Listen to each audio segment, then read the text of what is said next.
named as 46-year-old Stephen Spavins from Spalding in Lincolnshire. The microlight was involved in a mid-air collision with a light aircraft over the village of Little Barford. The other pilot made an emergency landing at Thurley Airfield.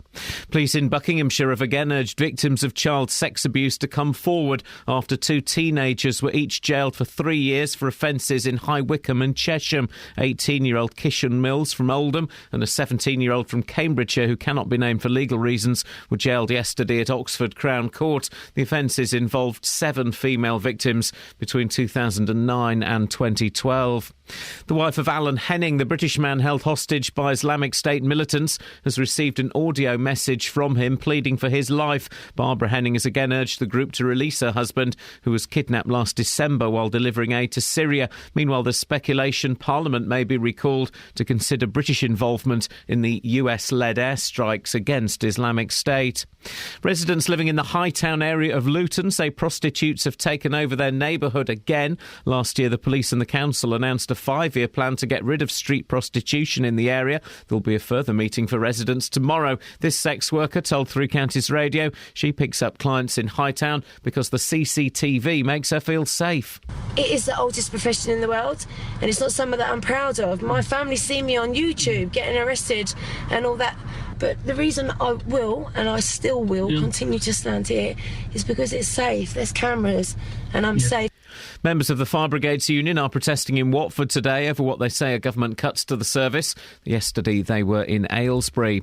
In sport, Milton Keynes Dons are through to the 4th round of the Capital One Cup after victory over Bradford at Stadium MK last night. Towards Afobe, great turn Afobe, then a strike, what a goal, Benik Afobe! Dele Alli in the centre circle, plays it through for Afobe, it's a beautiful ball, Afobe to make it 2, great finish, game over, MK Dons 2, Bradford 0. And the draw for the 4th round takes place tonight. The weather, a cloudy start with rain in some areas, brightening up with sunny spells later. A maximum temperature 18 degrees Celsius. And you can get the latest news and sport online at bbc.co.uk/3 counties. Whoopee, it's the Jubilee. Today on BBC Three Counties Radio. From 9. The JVS Show. With the big phone in, the hottest topic of the day, and your consumer problems. From 12. Nick Coffer. Off to the flicks with film reviewer Richard Germain and looking at a project called Arts for Health. From 3. Roberto Peroni. I'm here with a roundup of the day's news, the latest travel and your stories. From 7. Mark Forrest. I'll bring you the best bits from everything that's been happening on BBC Local Radio. Today on BBC Three Counties Radio. Is it about a gap year?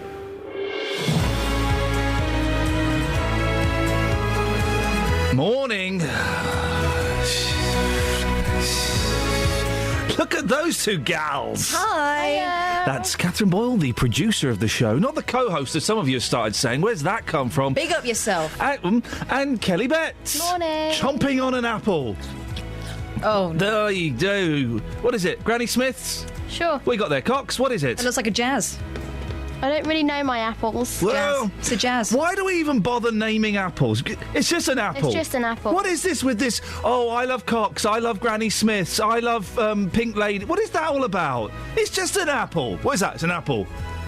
What is that? Can't beat Granny Smith, though, can you?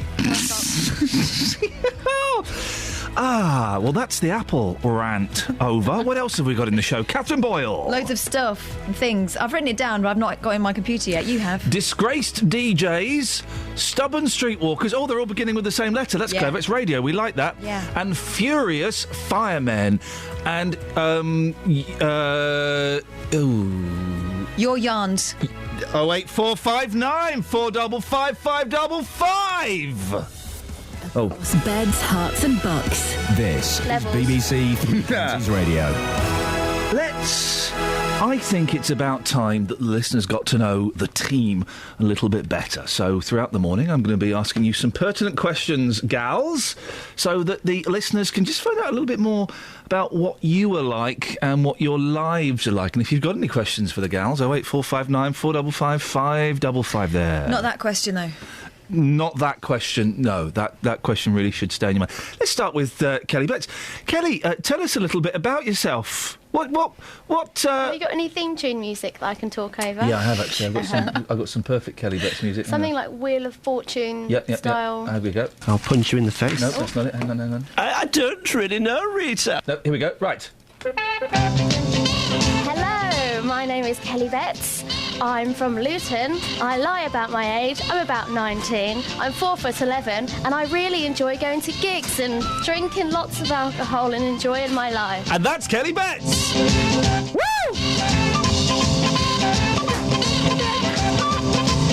Later on in the show, we'll be finding out about Catherine Boyle. What's her age? Does she like drinking alcohol? And has she ever seen a film?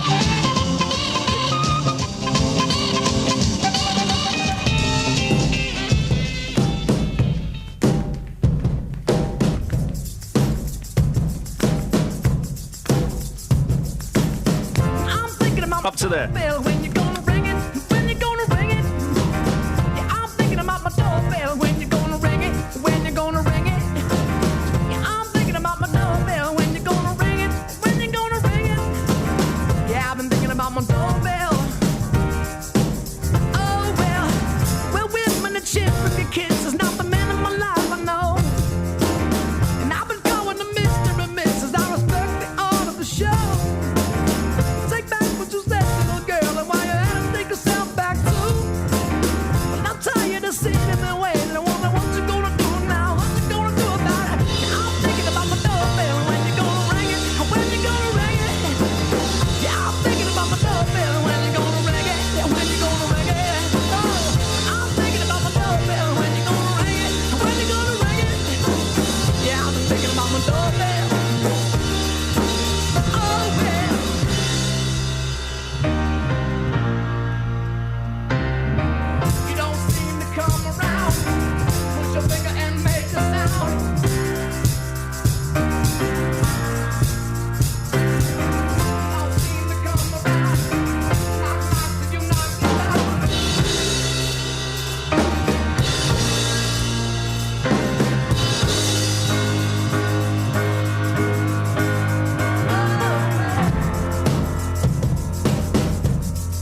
Iain Lee, BBC Three Counties Radio. Now, the former BBC Three Counties presenter, Dave Lee Travis, will be sentenced on Friday after being found guilty of one sexual offence. Travis, who's 69, stood trial under his real name, David Griffin. Well, Catherine Boyle has been following the case. How long ago did DLT work here? Well, he arrived in March 2003 and stayed until 2007. He had a show every Sunday from 9 till 12, broadcast usually from a studio at his home in Mentmore in Buckinghamshire. And back then, landing DLT was a big deal for a relatively small station. I remember our station editor at the time, Mark Norman, said that he couldn't wait to be working alongside one of his radio heroes. In a statement on the BBC press website, he said, "We know he's going to be a huge hit with our audience who still have great affection for radio's own hairy cornflake." Could you pick me up if I call him DLT again? I'm going to call him Dave Lee Travis or Mr. Travis, because DLT kind of he has been found guilty of a sexual offence, and it kind of I know what you mean. It feels it kind of trivialises it in my head a little bit. There was a lot of affection for a lot of people had for this man, wasn't there? What our station editor said there, it voiced quite a lot of other people's feelings. He was huge in the 70s, 80s and 90s. Of course, the voice of Radio 1, the face of Top of the Pops, familiar face from many people's teenage years. So let's not underestimate the level of shock that a lot of people felt when he was arrested almost 2 years ago. Now, that arrest came as part of the Others strand of the operation that was sparked by the crimes of Jimmy Savile, Yewtree. And this was something that Travis was furious about, and in fact he referred to it on the day after his arrest almost 2 years ago when he spoke to the press pack camped outside his home in Buckinghamshire.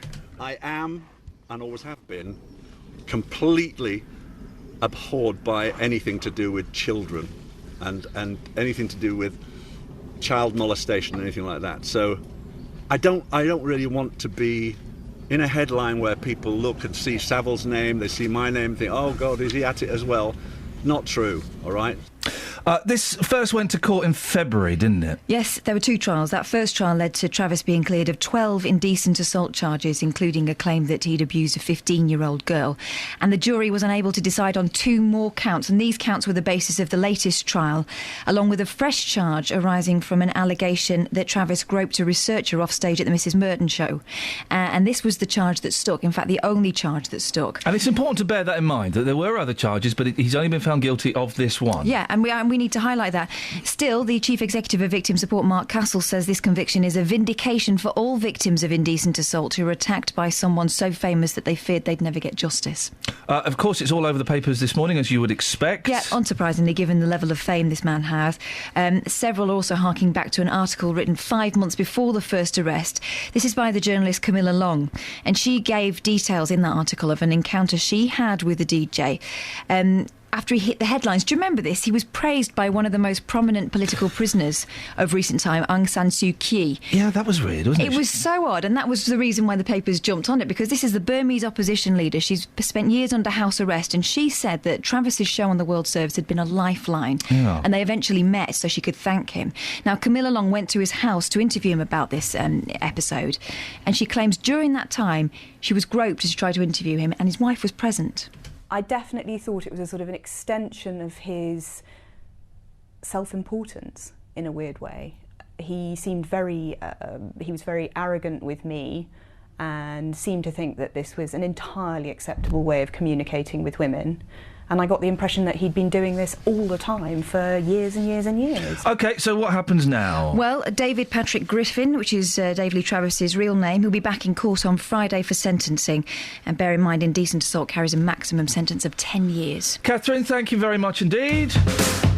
Across beds, hearts and bucks. This is Iain Lee. BBC Three Counties Radio.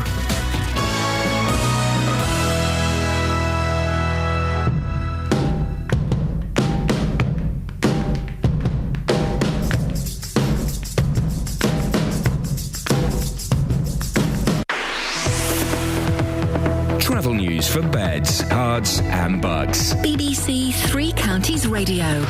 Starting off on the M1 this morning, there's a lane closed, just heading northbound between junction 12 for Flitwick and junction 13 for Bedford. There's been an accident there closing off the lane. In Hattonfield on the A414 heading westbound, it's closed at the moment between junction 3 for St Albans and also the London Coney roundabout. Now that's due to a spillage of diesel on the road. Taking a look at the M25, do expect some delays between junction 20 25 for Enfield and junction 27, the M11, as those major roadworks are continuing. Also on the M40, there's a lane closed for roadworks between junction 8A for Oxford and junction 9 for Bicester. No reported problems or delays on the train so far this morning. Nicola Richards, BBC Three Counties Radio. Thank you! Boy, oh boy, we're only 15 minutes in, and I'm making Kelly Betts work like a trooper today. Good work, Kelly Betts. 6:16, it's Wednesday, the 24th of September. I'm Iain Lee. These are your headlines on BBC Three Counties Radio. Victim Support says it hopes the Dave Lee Travis verdict will encourage more victims to come forward. The former Radio 1 and BBC Three Counties presenter from Buckinghamshire will be sentenced on Friday after being found guilty of one charge of indecent assault. The microlight pilot who was killed in yesterday morning's crash in Bedfordshire has been named as a 46-year-old man from Lincolnshire. And Milton Keynes Dons are through to the fourth round of the League Cup after a 2-0 win over Bradford at Stadium NK. BBC Three Counties Radio.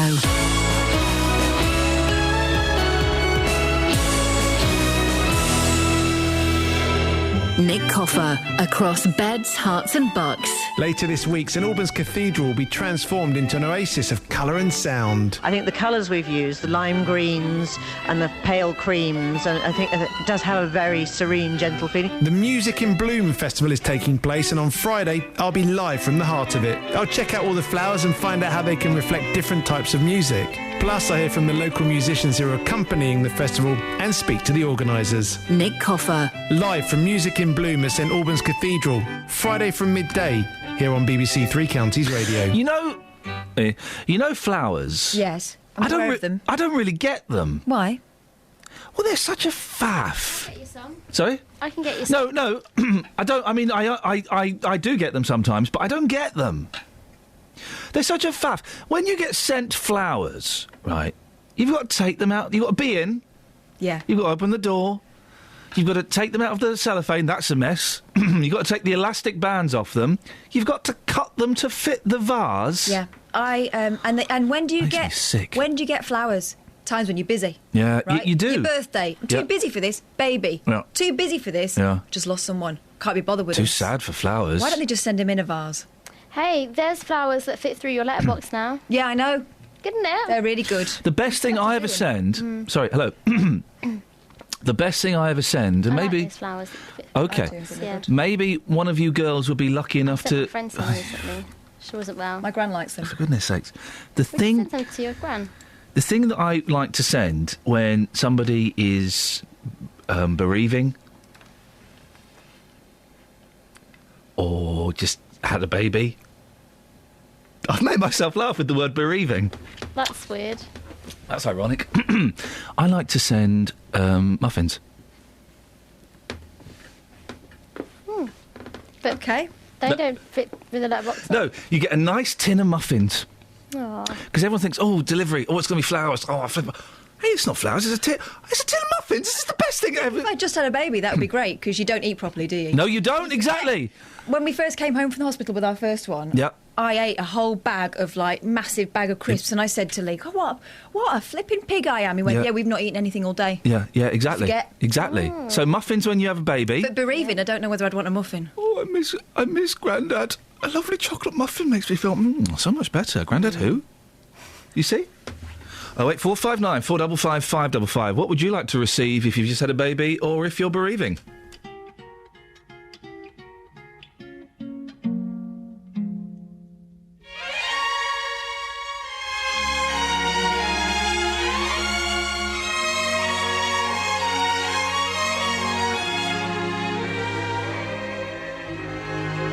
Mona Lisa, Mona Lisa, men have named you.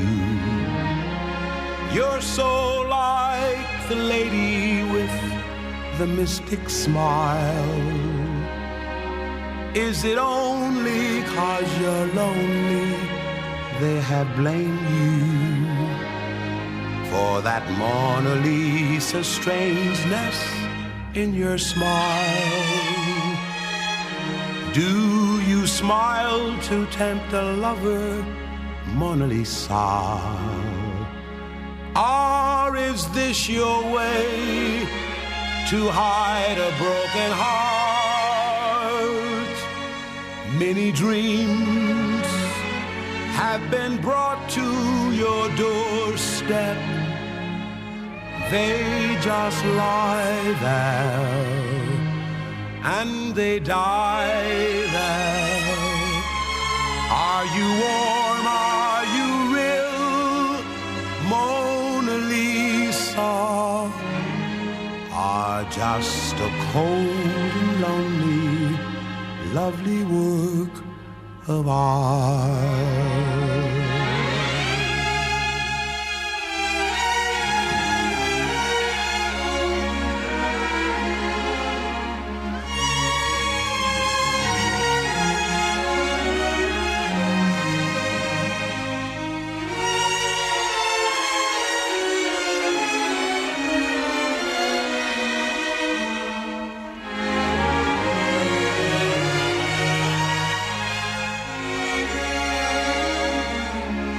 Do you smile to tempt the lover, Mona Lisa?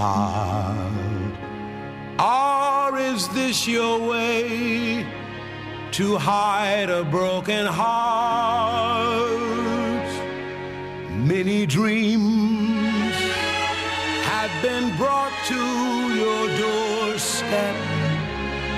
They just lie there and they die there.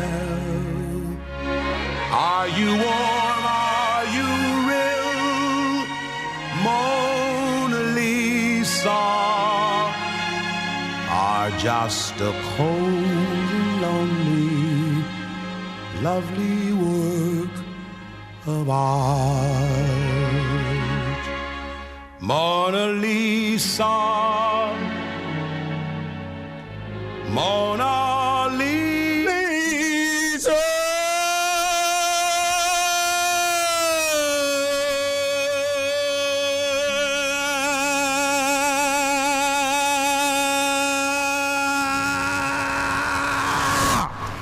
And I think we all know now why Lisa was moaning. Hey, oh, I feel good after that. Glad you do. Thanks very much indeed. 08459 455 555 is the telephone number. Now, people living in one area of Luton say prostitutes are blighting their lives despite last year's police crackdown. Repeated complaints about sex workers and drug dealers in Hightown led to a joint police and council operation to clean up the streets. Local shopkeeper Shazad Kadam runs the Facebook page Hightown Against Prostitution. He feared the problem would come back when the police eventually backed off, and it seems he might be right. Well, Justin Dealey is in Hightown this morning. Good morning, Justin. Hello, Ian. What's the scene there at the moment? Well, in Hightown, it's just behind the train station. I've only seen one prostitute working this morning. Now, you may say only one. Well, hang on, it's only 6 o'clock in the morning.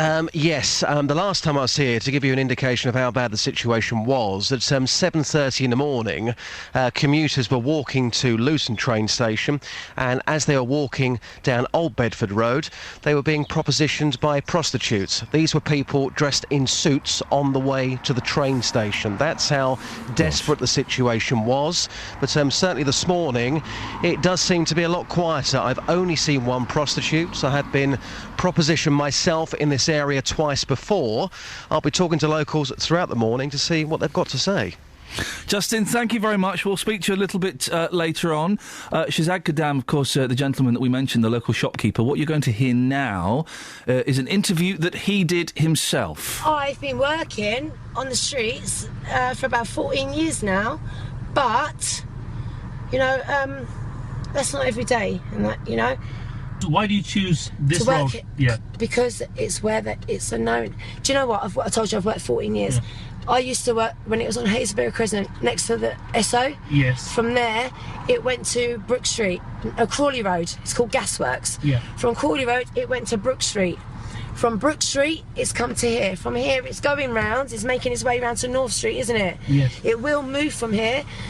It is the oldest profession in the world, and it's not something that I'm proud of. My family see me on YouTube getting arrested and all that, but it's what it is. I've been given money from residents walking up the road just to go home. Yeah. Do you know what I mean? Yeah. But the reason I will, and I still will, continue to stand here is because it's safe. There's cameras, and I'm safe. I've jumped out of a car, broke my foot in 5 places, and can't think to take the number plate. I stand here because of the cameras. That's the only reason. For your safety. Yeah. Yeah, I understand that. I don't know why they don't move us to the industrial estate at the back of Hightown. Yeah. You know, it's monitored. We're not hurting no one. You know what I mean? Yeah. What information the partners, that is the police or What the are the public police services, doing? what they've said to you? I tell you what the police are doing. They're making it hard for us to the point that I got attacked a couple of weeks ago because they're trying to shut down the beat so much. They've got this thing called Operation Turtle, which I found amusing because turtle means a slow process. But you see, with the police out here, most girls are jumping in and out of cars and not thinking, because they need to just quickly jump in the car before the police comes. So it's dangerous for us, but I understand, because girls, they just throw condoms on the floor and what about any other organisations? We've got Exalia. We've got a church group. What is that, Exalia? They're a church group that are up on Hightown. They come around and they do an outreach. Right. They come around and they make sure that we're all right. Because they're a church group, they don't want to give us condoms. They don't want to do anything to help us do this, but they make sure that we're all right for food. They give us a safe place to go hold a wash, to get a shower or whatever, do our washing, make sure, they make sure that we're all right, but they will not help in any way towards prostitution. Why do you still carry on with it? Knowing because that the police aren't going to do nothing, or there's nothing they can do? No, of course, every time I see the police, I'm going to get arrested. Yeah. Do you know what I mean? But they're going to arrest me. What can they do? They can't put me in prison straight away, can they? I mean, you know that. That's you knowing that you do that. Well, of course, because it's not that I know that they can't. They can and they do put us in prison, but I'm going to get out. Well, that was Shahzad Kadam conducting his own interview there. Don't try that at home, but if you do, of course, could you send us the audio so we could play it out on the radio, please? Thanks. On FM, AM, online and digital radio. This is Iain Lee. On BBC Three Counties Radio.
Fair play. Dave Clark is a really odd man. I think I can say that without fear of legal. Travel news for beds, cards, and bugs. BBC Three Counties Radio. Starting off this morning on the M1 heading northbound, there's a lane closed at the moment because of an accident that's happened between junction 12 for Flitwick and junction 13 for Bedford. And in Coney Heath at the moment, the A414, the North Orbital Road heading westbound, is closed at the moment between the High Street and the London Coney roundabouts. Now, this is all due to a spillage of diesel on the road. We are getting news in that it may be closed for most of the morning peak. week, so do be aware of that if you are heading that way. The M25 heading anti-clockwise, starting to build up now between junction 21 for the M1 and junction 20 for Kings Langley. So far, taking a look at the trains, everything it seems to be running rather well across the three counties. Nicola Richards, BBC Three Counties Radio. Across beds, hearts and bugs. This is BBC Three Counties Radio.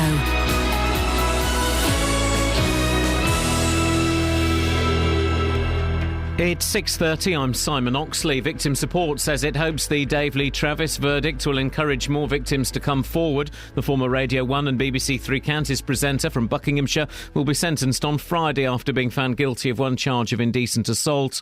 The microlight pilot who was killed in yesterday morning's crash in Bedfordshire has been named as a 46-year-old man from Lincolnshire. The microlight was involved in a mid-air collision with a light aircraft over the village of Little Barford.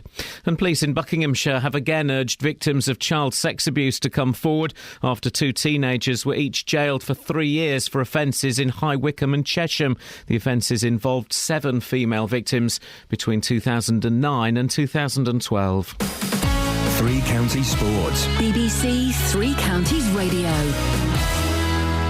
Milton Keynes Dons are through to the fourth round of the Capital One Cup after a 2-0 win over Bradford at Stadium MK last night. Benik Afobe scored both goals after 5 and 86 minutes to take his season's tally to 9. Dons assistant manager Richie Barker was delighted with the Arsenal loanee. He scored many different goals. He scored a lot of one-on-ones because of his pace, and we know he can do that. But I thought that the way he took the first goal was excellent. You know, and to be fair to him and Will, who have obviously rotated, they've been fantastic. And tonight was Benik's night, and I thought he was excellent. Liverpool are also through after winning the longest penalty shootout in League Cup history. Liverpool drew 2-2 at home to Middlesbrough after extra time and then won 14-13 on penalties. Here's Liverpool manager Brendan Rodgers. I think it's congratulations to my players because they show great quality and composure in the penalties, and to the Middlesbrough players because I thought that they played well, kept going to the end, and it's a relief when you get through. We're disappointed with the goals we conceded.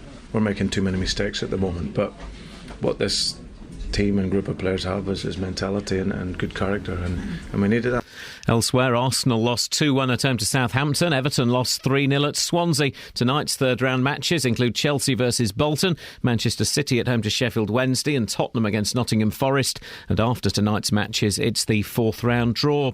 And the England cricket squad for the one-day series in Sri Lanka will be named this lunchtime. Alistair Cook is expected to remain as captain, despite ongoing criticism about his leadership and poor form with the bat. BBC Three Counties News and Sport. The next full bulletin is at 7. If you hear a whisper, give us a shout. Iain Lee. BBC Three Counties Radio. Oh, Catherine Boyle is here. Yeah. So I've just changed to pay as you go. But you're not going. I'm not going anywhere. I just woke up this morning saying we've changed your services. Okay. We're going to go and pay as you go for a little bit, just to kind of monitor my usage. I use my mobile phone too much. You've got glitter on your, what do they call it, lip. Party time, isn't it? So I woke up this morning saying we've changed. You've changed. You gone? It was the other side. You've gone now? Yeah, why not? You've changed to pay as you go. So then I try to send you a text saying put the kettle on. You haven't got any credit. Oh, no. So then I go through the complicated process of setting up my debit card on the phone. I had to do it 5 times because it kept repeating the number back to me and getting the number wrong. Anyway, got the right number. But then it won't let me add any credit. So I'm a creditless person. I'm a creditless 41-year-old man, and I can't add credit to my PAYG, PAYG, pay as you go. How do you feel about that as a person? I feel gutted. Powerless? I do feel powerless. Impotent? Well. No. I feel gutted. Yeah. So, you need bigger problems. Anyway, earlier we heard from Kelly Betts. Let's hear a little bit about Catherine Boyle. Catherine, tell us a little bit about yourself. None of your business. What? What do you mean? None of your business. I'm a woman of mystery. I want to keep it that way. It's the listener's business. It's literally the listener's business. Ask me what you want. I'm not going to say I'm answering it. How old are you, Catherine? 37. Come on, if you're going to do it, you've got to do it properly. August the 12th, 1977. All right, well, you've learnt that one. OK. What's your... The glorious 12th. What's your favourite holiday destination? Spain. Nowhere common, though. Oh. Your favourite food? Anything with eyes. And what was the last film you cried at? We finish at 9 o'clock this morning. Up. If you want to ask the gals some question... You didn't ask me questions on mine. Well, she needed a bit of prompting. You're better than her. Oh, okay. Yours was more spontaneous, off the cuff. You riffed. She needed to be I was a tricky interviewee. Yeah, tough. She's like Meg Ryan and I'm Michael Parkinson. No, she would have kept with the none of your business line. Okay, right. So now you're being like Grace Jones and I'm Russell Harty. Yeah, now you're being like Rod Hull and Emu. Whereas you've just been brilliant. You've been like Bob Hope or Peter Ustinov or Robbie Williams. Or Peter Andre, spill in your guts. 08459 455 555 if you'd like to ask the ladies a question. It's question time with the ladies. Now, you sent a very interesting link yesterday. Yeah. Of an old man talking. Being embarrassing. Now, it's not just any old man. Have a listen. Have you heard this, Kelly? Yes. This is Paul McCartney talking. And if it doesn't make every single one of your organs shrink, there's something wrong with you. Now, part of this is lost in just the audio because he's doing this weird kind of hand gesture and he looks absolutely ancient now.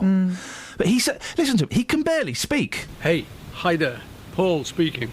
Listen, I need your help. All I want you to do is just log in on pledge.meatfreemondays.com and pledge your support to the idea of Meat Free Mondays. All you need to do, I need your help, please do it. We'll send all these pledges to the politicians and then they'll do something about it. So I need your help. Please just log in pledge.meatfreemondays or one word .com. pledge.meatfreemondays.com. pledge.meatfreemondays.com. pledge.meatfreemondays.com. You can do it right now, please. Oh, I mean, it's just, there's so many... it's just wrong on so many levels, isn't it? What did you do that for? I love it. I mean, listen, as you know, I am a huge Paul McCartney fan. I think he is wonderful. I think he's Britain's greatest songwriter. He's in the top 5. You can do it right now, please. Yeah, he does that weird kind of Rasta Mouse voice. You can do it right now, please. Cool, though, isn't he? He's funny, though, because the boys do the Rasta Mouse voice. So my boys walk around doing this. You can do it right now, please. Not those words. They're talking about cheese and solving crimes. But is that acceptable to do a Rasta Mouse voice now? I think it's as long as it's Rasta Mouse. Paul McCartney really is... I'm embarrassed, but I still love him. Kels, could I have a cough, please? No, a cup of coffee, please. Oh, sorry. A wet Ask me when. When? You can do it right now, please.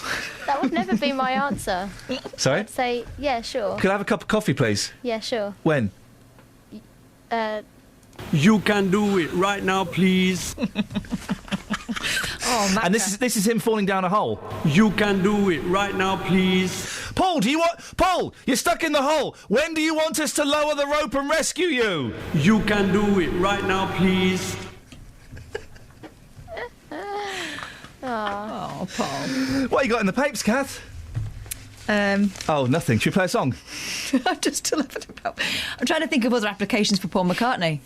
Paul! Paul, shall we sing Hey Jude? When do we do it? When Paul, when do you want us to get you out of that cave? You can do it right now, please. Hookah chaka, hookah, hookah, hookah chaka. Yeah! Hookah, hookah chaka, hookah, hookah, hookah chaka, hookah, hookah. I can't stop this feeling deep inside of me.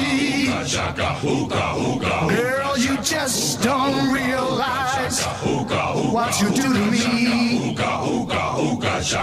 When you hold me in your arms so tight, you let me know everything's alright. I'm hooked on a feeling. You can do it right now, please. That you're in love with me. Lips as sweet as candy, its taste is on my mind. Girl, you got me thirsty for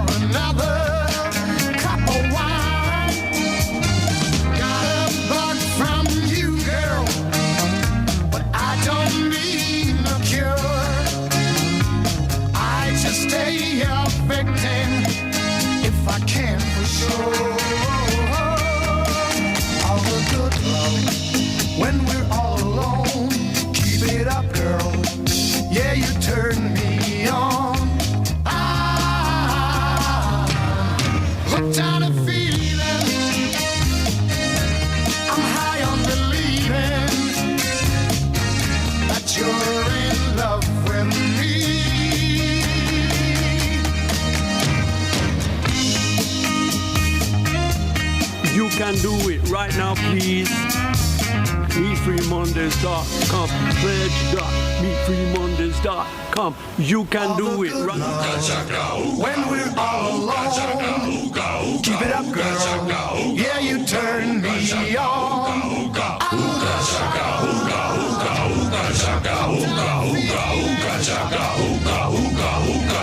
I am believing.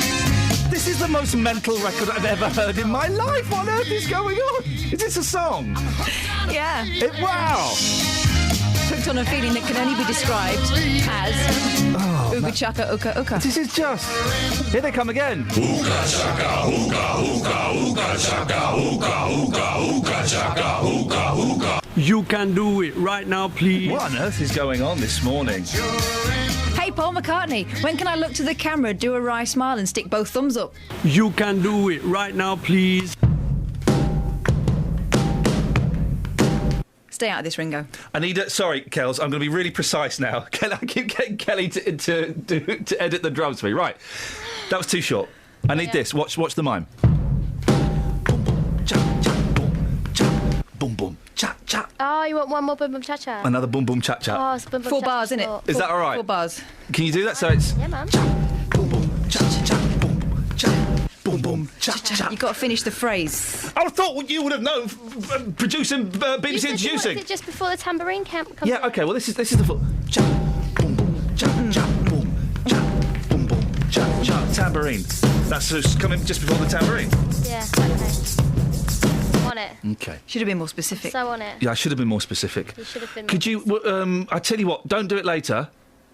You can do it right now, please. Is that okay? Yep. That's my favourite clip. Boy, oh boy, dear listener, you're going to be sick of that by 7 o'clock, probably. Hey, do you remember in The Life of Brian when the People's Front of Judea really, really hated the Judean People's Front? Do you know what? I used to hate that film. I love that And then I watched it last year again with adult eyes, and I found it absolutely hilarious. It's funny though, isn't it? It is very funny. It's really funny. I prefer Meaning of... No, not Meaning of Life. The one... The Holy Grail.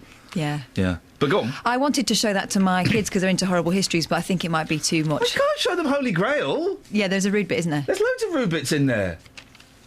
But mostly it's horrible histories. Bring out your dead. I'm not dead. I feel happy. Anyway, it's very annoying when people quote Monty Python, so let's stop it. Yes. And stop fretting. Ukulele bands in court row. This is what I was trying to get up to. Yep. Discord in the world of ukulele playing reached a crescendo yesterday. Nice one, David Express. Yeah. When musicians lost a high court battle over their name in a clash with, guess who? Go on. The Germans. Oh. The Ukulele Orchestra of Great Britain, or UKES, was seeking an injunction against the United Kingdom Ukulele Orchestra. They said the latter group, based in Germany but made up of British players, were infringing their trademark and could be tarnishing their reputation. Oh. Gosh. The rivals said an injunction preventing them from playing, forcing the cancellation of a scheduled British tour next month, would cost tens of thousands of pounds. That's sad, isn't it? Ukulele is a happy instrument. Let's not fight, guys. Why don't we all play together? But then it goes on. The last paragraph about George Formby is factually incorrect. OK, so this is what the last paragraph says, and then you can contradict it and straighten that. I will do. The instrument was made popular by legend George Formby. No, it wasn't! He didn't play a ukulele, he played a banjo. And there's a picture of him playing a banjo with the caption underneath ukulele legend George Formby. He played... Should say ukulele legend George Formby playing a banjo. No, he's not... Catherine, he's not even playing a banjo. He's playing a banjolele. Oh. Would you get it right, please? Well, I can see why the Express is confused. Right, let's see if Kelly's got this right. Boom, cha, boom, cha, cha, boom, cha, boom, boom, cha, cha. Perfect! Travel news for beds, cards and bugs. BBC Three Counties Radio. The M1 heading northbound. A lane's closed at the moment due to an accident between junction 12 at Flitwick and junction 13 for Bedford. Taking a look at the A414, the North Orbital Road at the moment is closed heading westbound just between the High Street and the London Coney roundabouts. Now there's been a spillage of diesel there, so the road is closed off and it may need some resurfacing, so do approach that with care. The M25 heading anti-clockwise, looking quite heavy on the speed sensors between junction 21 for the M1 and junction 19 at Watford. Also rather heavy heading anti-clockwise between junction 17 at Maple Cross and junction 16 at the M40. So far this morning, no reported problems or delays to the trains. Nicola Richards, BBC Three Counties Radio. Thank you very much. 6:46, it's Wednesday the 24th of September. I'm Iain Lee. These are your headlines on BBC Three Counties Radio. Victim Support says it hopes the Dave Lee Travis verdict will encourage more victims to come forward.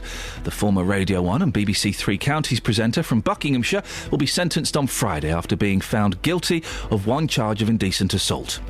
The microlight pilot who was killed in yesterday morning's crash in Bedfordshire has been named as a 46-year-old man from Lincolnshire.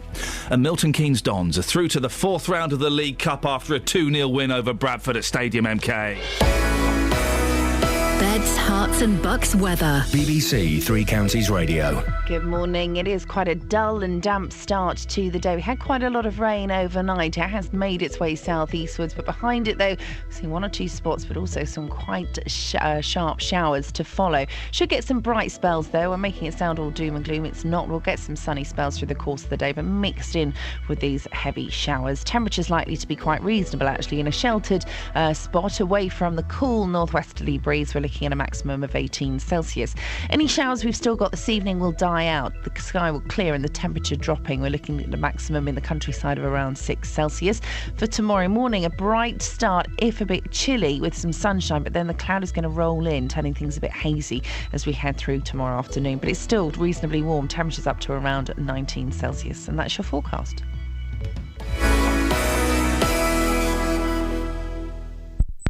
Now, sports. What happens on Saturdays?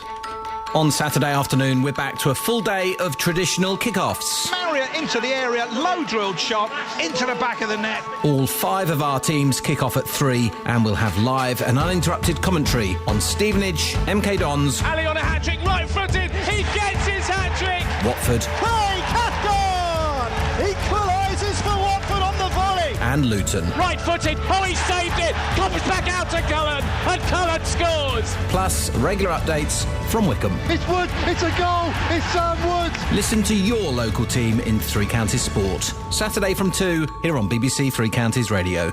Catherine Boyle is tapping the Daily Mail furiously. That means you've got something. What have you got? Oh, hello, cheeky. Hello, Your Majesty. Apparently that's the noise the Queen made when David Cameron told her that Scotland had voted no. I doubt it was quite like that.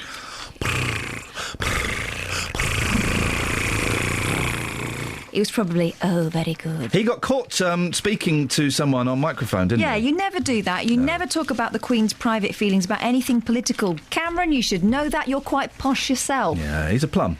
David Cameron is to apologise to the Queen. Oh, I'd love to be a fly on the wall, wouldn't you?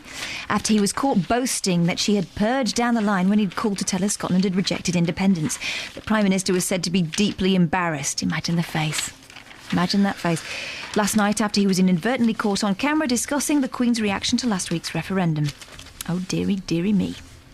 The best one of those is Ronald Reagan testing a microphone just before he's about to give a speech. And instead of doing the 1, 2, 1, 2, 1, 2, 1, 2, instead of doing that, he says, we have just declared war on Russia and we will be sending nuclear missiles over there. So it's a brilliant recording.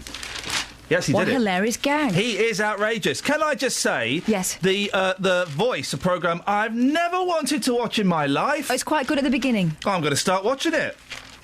What they do, and I feel like getting one of these voice chairs here at work, Yeah, right? swivel on it.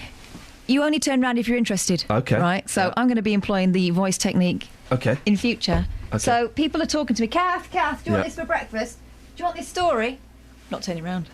It's And you about... have to explain it to me and I'll see if I'm interested enough to turn round. It's about a fella in a wheelchair who's going to... He's got a special toilet fitted.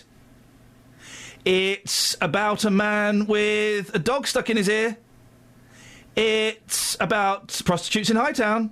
Swivel round interested, Turning you round, see. yeah, you got me. Well, the reason I'm going to be watching The Voice is Hang on. because This isn't a swivel chair. I need the future second Mrs. Lee to modify this. is going to be presenting it. Right. Rita Ora. OK. Rita Ora. She's got a real aura about her, has our Rita. Rita Ora Lee? Yeah. Oh, goodness sakes, Catherine, again. Or Rita Leora, what we go for? I think she'll keep her name. Kelly Betts, Yeah. you want a ukulele orchestra song? Yeah. That's right, Boyle. Well, you may look embarrassed. We haven't got Teenage Dirtbag. Have we got Teenage Kicks? No. Have we got Psycho Killer? Teenager in Love. Can we play that anymore? Oh gosh, no. Have we got? What have we got then? Maybe it's easier if you go through the list of songs. There's 2 pages. Okay, you go through and then we're gonna stop. We're gonna swivel on it. Dynamite. No one will know that anymore. Good Little Bad Little You. No. Hard to Handle. Okay, that's on the. Doctory Lecture. No. Shava Shava Nice. I don't know what that is. Johnny Be Good. No. La Freak. No. Leaning on a Lamppost. No. No. No Wonder She's a Blushing Bride. No. Only You. No. Sweet Man. No. That's My Weakness Now. No. The Secret of Life. No. The Stage. No. When You Wish Upon a Star. No. With My Little Ukulele in My Hand. No. Wonderful Land. No. And the last one, You Talk About My Drinking. No. The Freak. Hard to Handle. Okay. Let's toss for it. If you go for La Freak, Yeah. then you'll have it in there within the next few seconds. The Freak's more surprising, I would argue. Let's paper, scissors, rock. Okay. 1, 1, 2, 3. Oh, Paper, best of 3. cut my paper. Cut your paper. 1, 2, 3. Scissors. Okay, both Double scissors. scissors. 1, 2, 3. Rock. Smash Double rock. 1, 2, 3. Paper. I cut paper. We're going to go for Hard to Handle, please. Okay.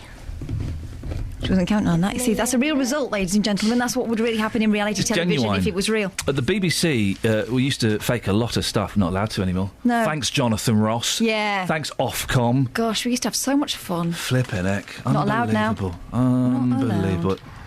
Dealey? Yes, boss? You all right, fella? Yeah, you? Yeah, good, thank you very much indeed. Excellent. I don't know, you've got a busy day. Are you in Hightown all morning this morning? I'm in Hightown for a bit, yes. But I can do other things if required. OK, let's find... Let's see what else he can do. Let's find you something. What makes your dog bark? No. What? Well, there's this story here about a woman whose dog got stuck down a hole, and the way she managed to locate him was to take out the doorbell. She had like a portable doorbell because she knew that the sound would make him bark. I mean, people who've got dogs would phone in on that, wouldn't they? What makes your dog bark? I think so. You want to do that? Yeah, no, unless there's anything else. I'll be honest, mate, it's a little bit rubbish today in the papers. So another animal story, yeah? Well, I mean, we don't normally do the animal stories. That'll be 3 in 2 weeks now. That's the other gentleman. But they do people fly. to do their Paul McCartney impression. Meat Free Mondays. When do you want them to do it, though? You can do it right now, please. OK. Oh, Macca. Isn't what it? are you doing? Isn't it? Saving the planet. He's saving the planet, Justin. Obese pupils do worse at school. I've got it. What? Questions for Paul McCartney. And then we put it to him. We're not going to... It's not going to happen. She doesn't know how it works, does she? To be fair, I can get his brother, but I can't get Paul McCartney. Will his brother pretend to be him? When can you get his brother? Probably what, for tomorrow? When can you get his brother? For tomorrow? When can you get the question doesn't fit the answer. Yeah, it does. When can you get his brother? You can do it right now, please. Just let's go with dogs, because there's absolutely nothing in the papers. Yeah, sounds good. Thanks very much. Ahoo. Sorry? Ahoo. Are you all right? Yeah, that makes my dog bark. You see? Oh, that noise? Yeah, ahoo. OK. That was awkward, wasn't it? Not as awkward as this. Baby, here I am, I'm a man on the scene. I can't give you what you want, but you got to go home with me. I forgot some good old loving and I got some in the store. When I get through throwing it on, you got to come back for more. Boys will come down by the dozen, that ain't nothing but 10-cent loving. Pretty little thing, let me light your candle, call mama, I'm sure hard to handle now, yes around.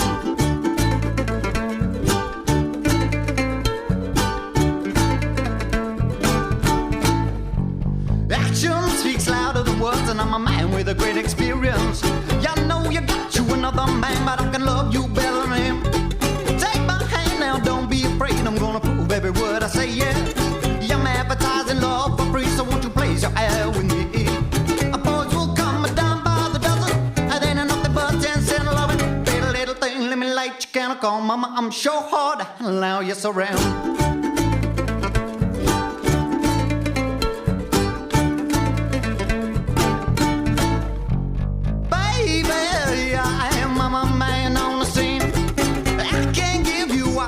But you got to go home with me. I've got some good old loving and I got some in the store. When I get through throwing it on, you got to come back for more. Boys will come down by the dozen, that ain't nothing but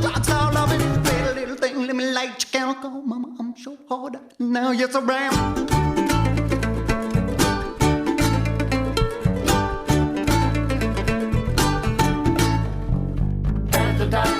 Give me the good old loving. Somebody good old loving. Give me the good old love. Have an interesting email. I'm really out of breath. I just chased Catherine down the corridor and threw paper balls at her. Yes, and missed. I initially, you're lucky you got out of the studio because I threw a television remote control at you. I heard it hit the back of the doors. Could have hit in the back of you. Wow. Your back. Would have hurt. Anyway, I'm completely out of breath now. I'm not. Hang on, let's just let this finish. Hang on. Little things, like gonna go, mama, I'm sure. Now, yes, I am. I'm actually bored of that. I've got a tweet through. Go on. Because of you asking people to ask us questions. Oh, yeah, you could find out. I thought we could find out a little bit more about the girls. This makes me feel great. Yeah. This tweet makes me feel good. It's a nice one. I've seen it. Friendly. My question to Kelly Betts and 3CR Kate, how did they get into radio? Catherine seems to have always been here. Yeah. Kelly just appeared. Yeah. I've been here too long, that's the truth. That's the truth. That's the meat and two Stuck veg. now. So Stuck. So you've been stuck. Kelly, how did you get here? I sort of crept in, hoping that nobody would notice. And just recently, people have just sort of been noticing a little bit. Great fun bands. 08459 455 555. Can I read this email about David Travis? I can read it out legally. It's interesting. And I hadn't, because David Travis meant very little to me as a radio presenter. I think I used to listen to him on Saturdays in my dad's car, but he meant very little to me. Mark in Bletchley Towers says, "Morning, Ian. I still feel very sad at the outcome of David Travis, a presenter I've spoken to on air on this very station over the years and admired way back as a boy, listening to him during the pirate radio era." And it hadn't really occurred to me that some people would be upset and disappointed. Yeah, that they absolutely. feel. I'm imagining, Mark, and correct me if I'm wrong, I'm imagining you feel very let down by his behaviour.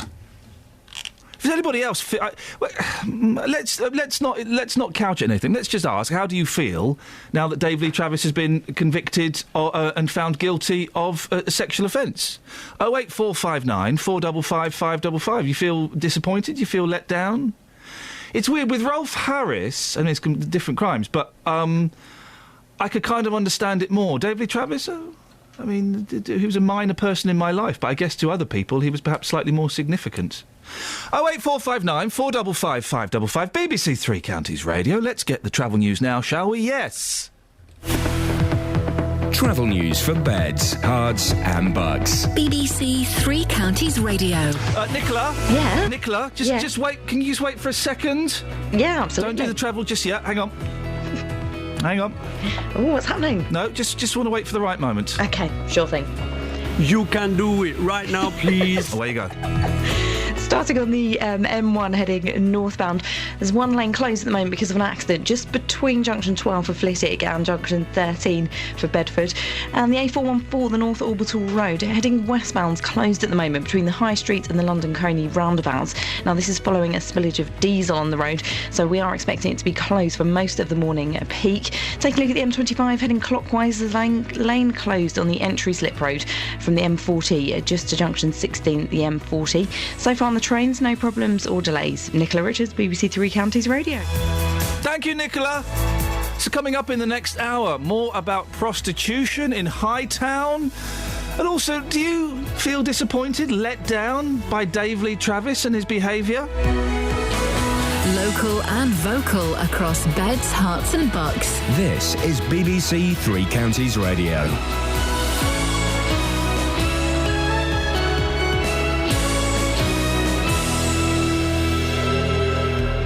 It's 7 o'clock. I'm Simon Oxley. The headlines: victim support welcome Dave Lee Travis verdict, Bedfordshire air crash victim named, and more cup success for Milton Keynes Dons. BBC Three Counties Radio. Victim support says it hopes the Dave Lee Travis verdict will encourage more victims to come forward. The former Radio 1 and BBC Three Counties presenter from Buckinghamshire will be sentenced on Friday after being found guilty of one charge of indecent assault. He was cleared of two other charges. More from Matt Lockwood. Yesterday, the 69-year-old who was charged under his real name David Griffin was found guilty of indecently assaulting a researcher on the Miss Merton show in 1995.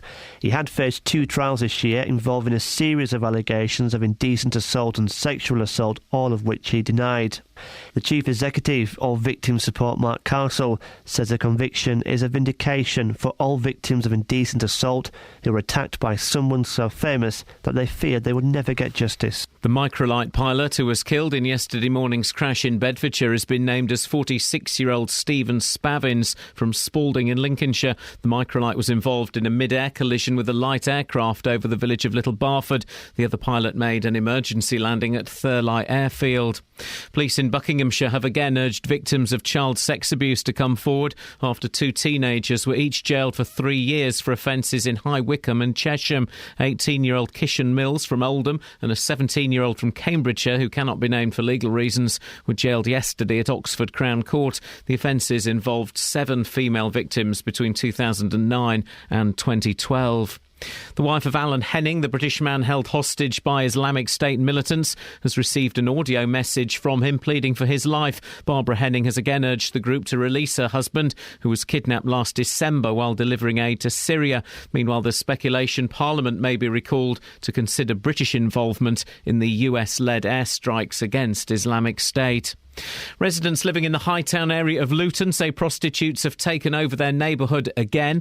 Last year, the police and the council announced a 5-year plan to get rid of street prostitution in the area. There will be a further meeting for residents tomorrow. This sex worker told Three Counties Radio she picks up clients in Hightown because the CCTV makes her feel safe. It is the oldest profession in the world, and it's not something that I'm proud of. My family see me on YouTube getting arrested and all that. But the reason I will, and I still will, continue to stand here is because it's safe. There's cameras, and I'm safe. Members of the Fire Brigades Union are protesting in Watford this morning over what they say are government cuts to the service. Yesterday they were protesting in Aylesbury. In sport, Milton Keynes Dons are through to the 4th round of the Capital One Cup after victory over Bradford at Stadium MK. Towards Afobe, great turn Afobe, then a strike, what a goal, Benik Afobe! Dele Alli in the centre circle, plays it through for Afobe, it's a beautiful ball, Afobe to make it 2, great finish, game over, MK Dons 2, Bradford 0. And the draw for the 4th round takes place tonight. The weather, a cloudy start with rain in some areas, brightening up with sunny spells later, a maximum temperature 18 degrees Celsius. And you can get the latest news and sport online at bbc.co.uk/Three Counties. So, what do we really know about St Albans? BBC Three Counties Radio's big tour of beds, hearts and bucks. It's brilliant. The community's there. It's a little bit of London in the countryside. Exploring where you live. Down there in Smiths, I believe that the first draft of Magna Carta was drawn up in there. All this week, we're exploring St Albans. Push the boat out, over-mortgage yourself and come and live here. The big tour of beds, hearts and bucks. BBC Three Counties Radio. Good morning, Vietnam! Iain Lee, BBC Three Counties Radio. Busy show this morning. We're talking more about Dave Lee Travis. I'd like to get your thoughts on it, please. Always a minor character in my life. I know people here that have worked with him, who's at this station for a few years. How do you feel knowing that he's been found guilty of a sexual offence? Disappointed? Outraged? Not that bothered? Maybe even some of you think, oh, come on. Really? I'd be surprised, but you never know with these kind of stories. Also talking about stubborn streetwalkers and furious firemen. If you want to have your say, you're more than welcome to this morning. 08459 455 555. Across beds, hearts and bucks. This is BBC Three Counties Radio. I'd be surprised... No, I wouldn't be surprised, because in the past, when we've talked about other sexual offences committed by celebrities, the number of people that have phoned in and said, oh, for goodness sake, it's not that bad, or it happened a long time ago, or these women are coming out for the money, or... And the list goes on, kind of almost trying to explain away what are inappropriate and offensive, and it turns out illegal acts. If you're of that opinion, I'd love to hear you. 08459 455 555. Well, it's hoped that the Dave Lee Travis verdict will encourage more victims who've been abused by famous people to come forward. Yesterday, the former BBC radio and TV presenter was found guilty of indecently assaulting a researcher on the Mrs. Merton show in 1995. The head of victim support said it was good news for victims. Well, in a moment, we'll speak to David Paget, who's the divisional manager for victim support covering Bedfordshire and Cambridgeshire. But first, Dave Cash is a radio presenter for BBC Radio Kent, who's also worked at BBC Radio 1. Dave, it's an honour to speak to you. I wish we were talking about something slightly less upsetting as this. But what's your reaction to what's happened? Well, it's something you sort of covered it all in the pre-announcement because, you know, everybody has a different view of it. I never knew Dave that well because he was based in Manchester and I was based in London. But he was known as, you know, in the 60s, groping, as they used to call it, you know, was quite commonplace. We had the Summer of Love, we had miniskirts for the first time, that sort of thing. And that culture developed. And then by the 70s, 80s, and 90s, you know, we changed completely. Now, the thing is that the one that Dave was convicted of happened in 1995, I believe. Yes, you're right. It's backstage at a television show. Yes. Well, I mean, you know, we were all married with kids by that time. So what people might struggle to imagine now is that in the 60s and the 70s, radio DJs, you were kind of like pop stars, you guys. Well, we were, especially on the pirate days, yes. But there was the Savile situation sort of blew the whole thing open because he had all of us fooled. And, we used to say, you want to come over to the club for a drink after the shows? You know, no, I've got to go to Leeds, work at infirmary for now. You know, and we used to think, oh, wow, what a hero, you know. Little did we know. And DLT was, shall we say, tactile with the ladies, you know. He was that way. That was his type of character. You say he was tactile. He had slightly wandering hands in the 60s. Was that more acceptable in the 60s? Oh, yes, most definitely. And the girls used to turn around most of the time and say, get off, you know. And that was that. So if other DJs were doing this, you managed to avoid the temptation. How, Dave? My mother taught me very well. She said, never touch a woman unless you get invited. Yeah, but that kind of makes sense. The situation has changed significantly now, obviously. Has it changed for the better, would you say, Dave? Well, I think it's made everybody more aware now because I can see how that can be very distressing for especially a young lady, you know, in her mid-teens or whatever, or late teens, and, you know, just finding out about life, and that happened. You go, oh, my goodness. You know, it's a bit like seeing an animal, and the first thing he does is bite you, you know.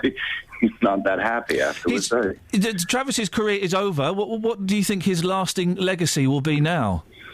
I really don't know, but I do think that, you know, it's cost him everything, hasn't it? You know, his money, his house, his job, everything. I feel sorry for anybody in that situation, but people will argue it's of his own making, so there you go. Dave, I really appreciate your time, and maybe we can get you on and talk about something slightly happier next time. I hope so. Can I have my breakfast now, Yeah, please? Go and have some breakfast, Dave, for goodness sakes. Thank you very much, Dave Cash. There, we're joined now by David Paget, Divisional Manager for Victim Support, covering Bedfordshire and Cambridge. So, morning, David. Good morning, Ian. What kind of impact do these high-profile cases have on victims? It's a very good question. I mean, it's bad enough that somebody's a victim of indecent assault anyway, but for the offender to be somebody who has such a high profile does make it a lot worse for people because victims will fear they're not going to be believed. Why would somebody believe me against somebody who's so famous who says it never happened in the first case? And I imagine that there's it must be more stressful because, you know, the amount of press outside the court for something like Travis's case, you know, if you're a victim of a sexual offence and you're going to court, you want to just keep your head down, I would imagine. Well, absolutely. It's bad enough having to go to court to give evidence to relive the event yet again, but to have it under the glare of the spotlight of the media and the mass of people that were there would make it considerably worse. You know, it's hard enough as it is. Dave, I don't know if you just heard Dave Cash there. He suggested things were slightly different in the 60s. Does a bit of cheeky fun become something else when there's an age difference? Is that the turning point? No, I think the age difference is totally irrelevant. If somebody feels they've been offended against, they've been offended against, no matter when it happened or how old they are. It's outrageous. Can I read you an email from Jill? It's a little bit long, so I've just got it through, so just bear with me. Iain, I'm not defending Dave Lee Travis. He's been found guilty beyond reasonable doubt. However, I can't help but feel that he belongs to a generation of dinosaurs who are part of an era where men thought it acceptable to grope women for a laugh.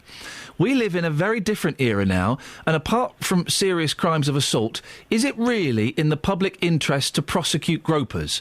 Perhaps it would be better that these men apologise for their inappropriate behaviour. It's a view I've heard before, and I'm sure it's a view I'll hear again. The point is, somebody had the courage to step forward to let the police know what happened to them. Despite being accused of being a liar in open court, they still had the courage to give their evidence, and they were believed. And the fact that they were believed, they were offended against, is one of the most important things to victims. Yes, people may have thought that years ago it was acceptable. Still a crime. David, victim support, what help can you offer to people in these kind of cases? Well, it varies depending actually what needs people have, but one of the most important things is to give that non-judgmental view when people say they've been offended against. It's unconditional positive regard. We believe them. Why would they say otherwise? It's an opportunity for people to talk through how things are affecting them and what may be done, what options they may have to try and cope and recover from the effects of the offence. This case was a really, really good example of the link between our victim services and our witness services, because 36 witnesses, both defence and prosecution, were supported by victim support on this particular case. So while they're there on the day in court, we're there to give them moral support, that active, empathic shoulder to cry on, if you like, but we also carried out pre-trial visits so we could let people know how things worked, where they were going to be standing, who would stand where. Because the first time you walk into a courtroom, man, it's intimidating. Where do I stand? Where do I look? Who do I talk? It's all a lot to take in, isn't it? You forget about those kind of basics. Absolutely. How many people actually have to go to court? Very few, really. So, even police officers don't go to court that much. So going in and knowing who does what and who starts and who finishes and who's the chap in the funny wig and all that kind of stuff, they're helping. It will help people if we can explain to them what goes on, where they'll stand, where we'll be, to support them and so on. It makes what can be a really, really difficult experience slightly easier. David, listen, I appreciate your time. Keep up the good work, and thank you very much. It's David Paget, Divisional Manager for Victim Support, covering Bedfordshire and Cambridgeshire. There's more in Jill's email. I'll get to that in a second, but I'll speak to Iain first. Morning, Iain. Morning, Iain. What would you like to say? Just listening to this, what's going to... Are the other people that accuse Dave Lee Travis victims, or are they liars? Victims or liars, I don't think it's quite as binary as that. He was cleared. He wasn't found guilty of them, of those offences. He wasn't found guilty, but neither was William Roach. So are we saying that because William Roach wasn't found guilty, he committed the offences? No, we're not. Hang on. Iain, we're not saying that Dave Lee Travis committed those offences. We are saying Dave Lee Travis committed one offence and was found guilty of it and will be sentenced on Friday. He was found guilty of one offence, but there were lots of other people that said, or maybe jumped on the bandwagon and said, he's done this, he's done this, he's done this. So, are the police so interested in them if clearly their story was fictitious? Well, no, but Iain, again, you're making assumptions. You're saying clearly their story was fictitious. We don't know that. I'm saying if it was. I'm saying if the police subsequently realised, wait a minute, that was a completely made-up story, should they be going after them? But there's no suggestion that those stories were made up. So that's to the old no smoke without fire situation. No, not at all. You're confusing yourself. You're mixing up several different arguments. He was found guilty of one offence, OK? Of one offence. There wasn't... he was not found guilty of the other offences. It doesn't mean that those people, those in inverted commas victims, still didn't feel slighted, still didn't feel as though they had been abused. He wasn't found guilty of it. Yeah, but I doesn't mean they were lying. It doesn't mean they were liars.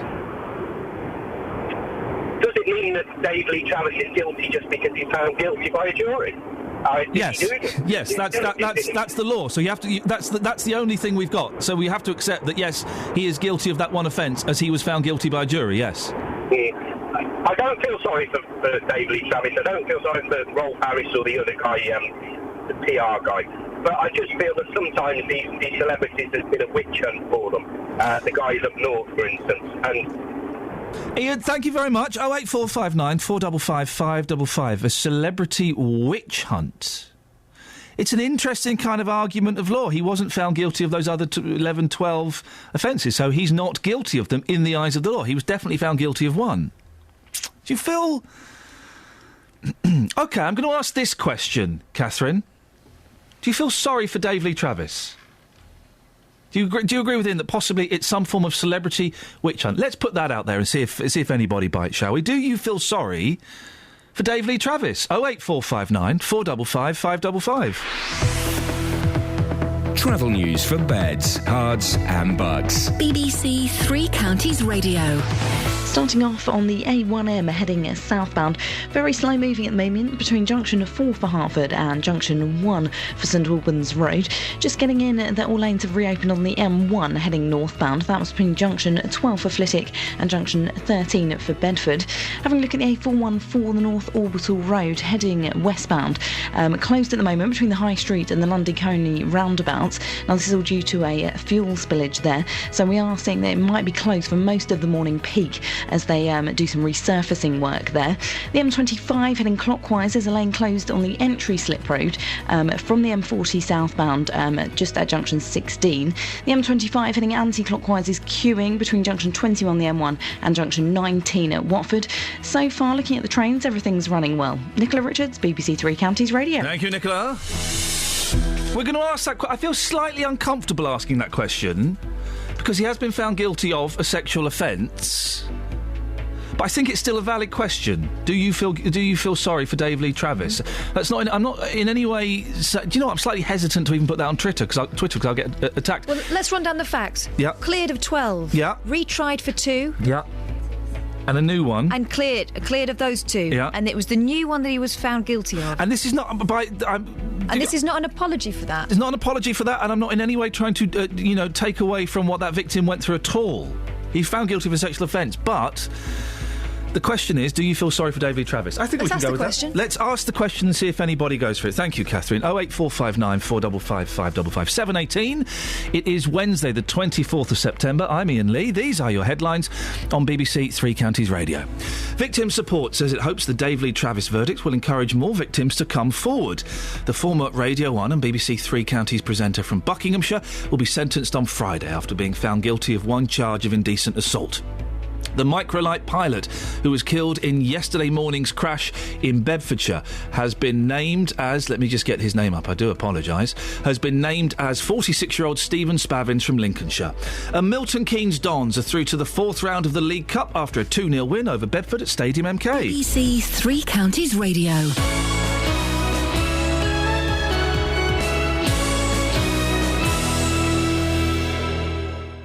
BBC Three Counties Radio's big tour of beds, hearts and bucks. It's friendly. To me, it feels like a giant village. It's brilliant. The community's there. It's a little bit of London in the countryside. All this week, we're exploring St Albans. The oldie worldy appeal, the peace round by the park. Telling everyone about where you live. I think it's a very friendly area. Don't have to go too far, and you're out in the country and you can walk for miles. Bit of history in there, nice green areas. I love to go down the lake, have a little walk around. The big tour of beds, hearts and bucks. Push the boat out, over-mortgage yourself and come and live here. From BBC Three Counties Radio.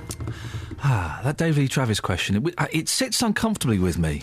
Should be something like... No, it's a good question. Yeah, it's a good question. To ask the question, because there is an element, and we heard it a little bit with Iain, although he says he doesn't have any sympathy for him. But he was asking questions that suggested that he might not think he was treated perfectly fairly. Yeah. We're getting loads of emails on this as well. I tell you what highlights to me that I'm uncomfortable with asking this question is I'm not putting it on Twitter. Because I know in the 140 characters or less world that some will interpret that as a tacit support for Dave Lee Travis and a demeaning of the crime he committed. And that's not the intention at all. But 08459 455 555, do you feel sorry for Dave Lee Travis? Your thoughts, please. And that question comes with no baggage or anything. Right, onwards and upwards. Prostitutes are back on the streets of Hightown in Luton despite last year's police crackdown. Repeated complaints that sex workers and drug dealers were operating there led to a joint police and council initiative codenamed Operation Turtle. Prostitutes were moved on and curb crawlers were threatened with a letter home. Well, tell your mum. Well, Justin Dealey has been in Hightown this morning. Good morning, Justin. Hello, Iain. You've been there. Have you been propositioned at all this morning? I know you have in the past. Yes, twice in the past.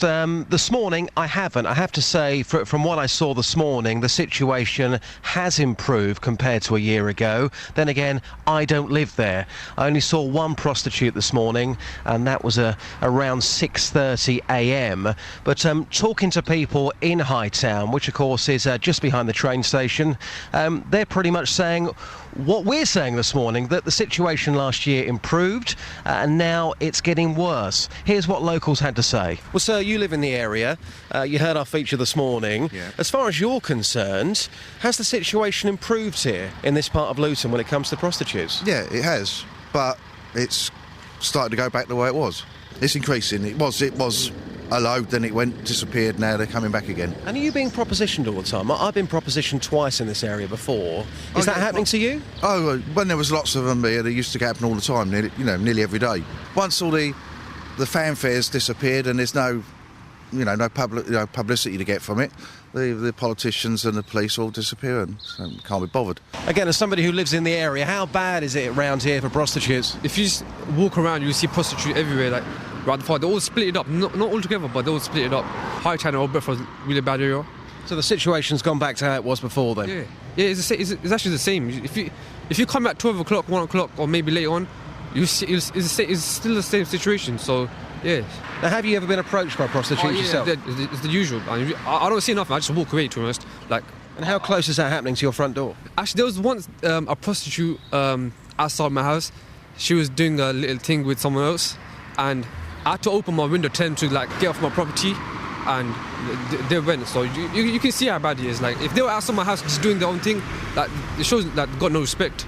Gosh. That last fella sums it all up, really, doesn't he? I think so. To kind of see those sort of things happening outside your front door, absolutely shocking. When I was in Hightown last year, and we're not talking here, Iain, about 11 o'clock at night, 12 o'clock at night. At 7:30 in the morning, I saw various commuters walking down Old Bedford Road towards the train station. They were going to work, and they were being propositioned by a prostitute at 7:30 in the morning. That's how desperate the situation got in Hightown. Justin, thanks very much. We'll talk to you later on. We've got another serious mission for you. We'll explain that a bit later on. Local shopkeeper Shazad Kadam led the campaign to clean up the streets of Hightown, and he told us that the problem would resurface as soon as the police relaxed their approach.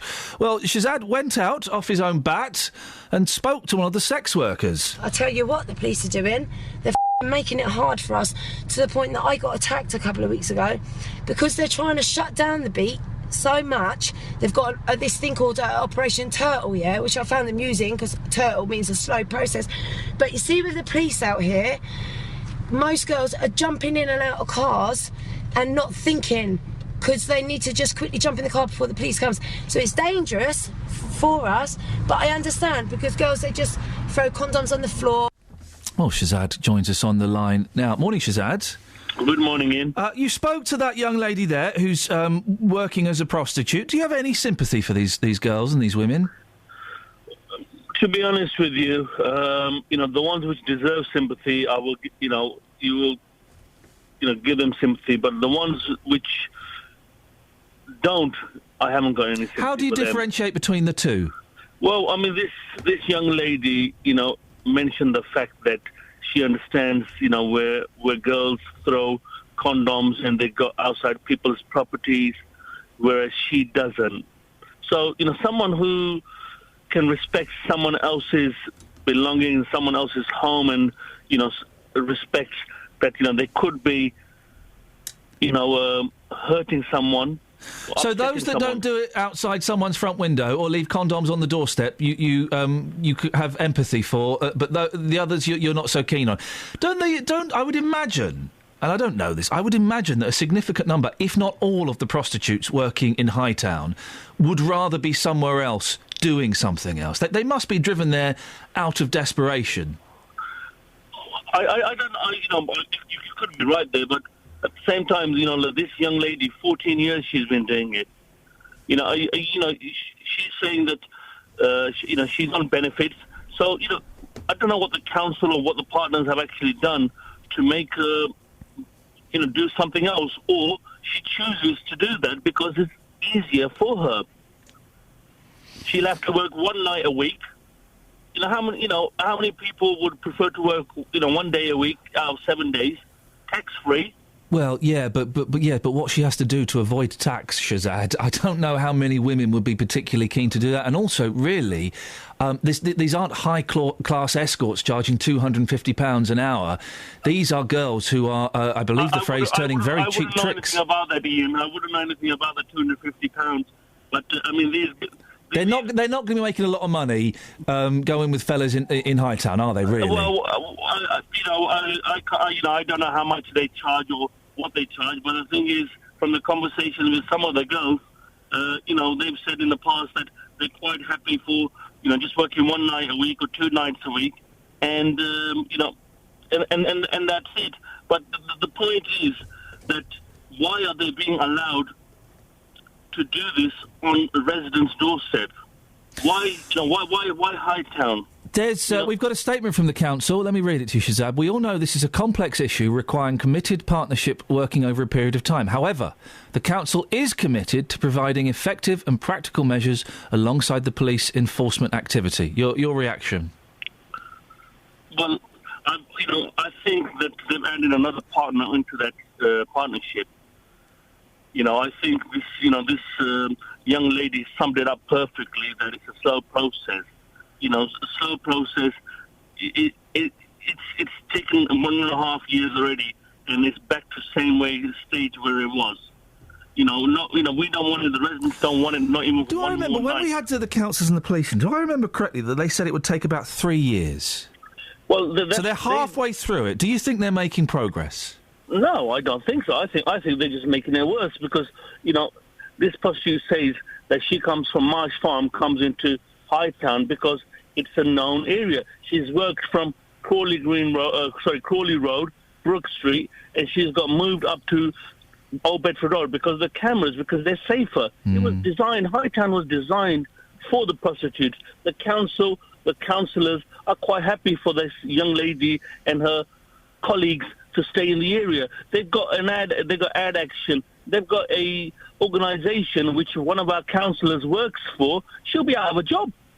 If the prostitutes go away from this area, how's she going to get paid for that? Shazad, I appreciate your thoughts and also your report as well. Excellent stuff. Shazad Kadam, local shopkeeper, 08459 455 555. We've got loads on the Facebook about this. Oh, go on then. Legalise prostitution, tax it and regulate it. This is from Vaughan Quinn. Backward thinking and wars on drugs and vice are just pointless and only create misery and profit for ruthless criminals.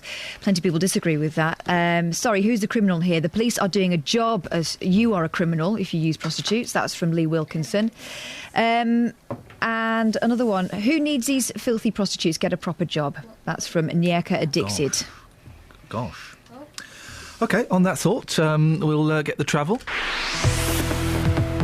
Travel news for beds, cards and bugs. BBC Three Counties Radio. Getting reports in that the M1 heading southbound, there's 2 lanes blocked, but due to an accident that's happened just at junction 11 of Dunstable Road. Taking in Newlands Road's also partially blocked just at Luton Road at the moment due to an accident there. And the A1M heading southbound, very slow moving on the sensors this morning between junction 4 at Hertford and junction 1 for St Albans Road. Taking Taking a look at the A41 for the North Orbital Road, heading westbound, that's still closed between the High Street and London Coney roundabouts. That's due to a spillage of diesel on the road at the moment, so we are expecting it to be closed off till the morning peak is over. The M25 heading anti-clockwise is queuing between junction 21, the M1, and junction 19 for Watford. Also looking heavy in Boreham Wood on the Barnet bypass. That's heading southbound between Stirling Corner and Mill Hill Circus. Nicola Richards, BBC Three Counties Radio. Across beds, hearts and bugs. This is BBC Three Counties Radio.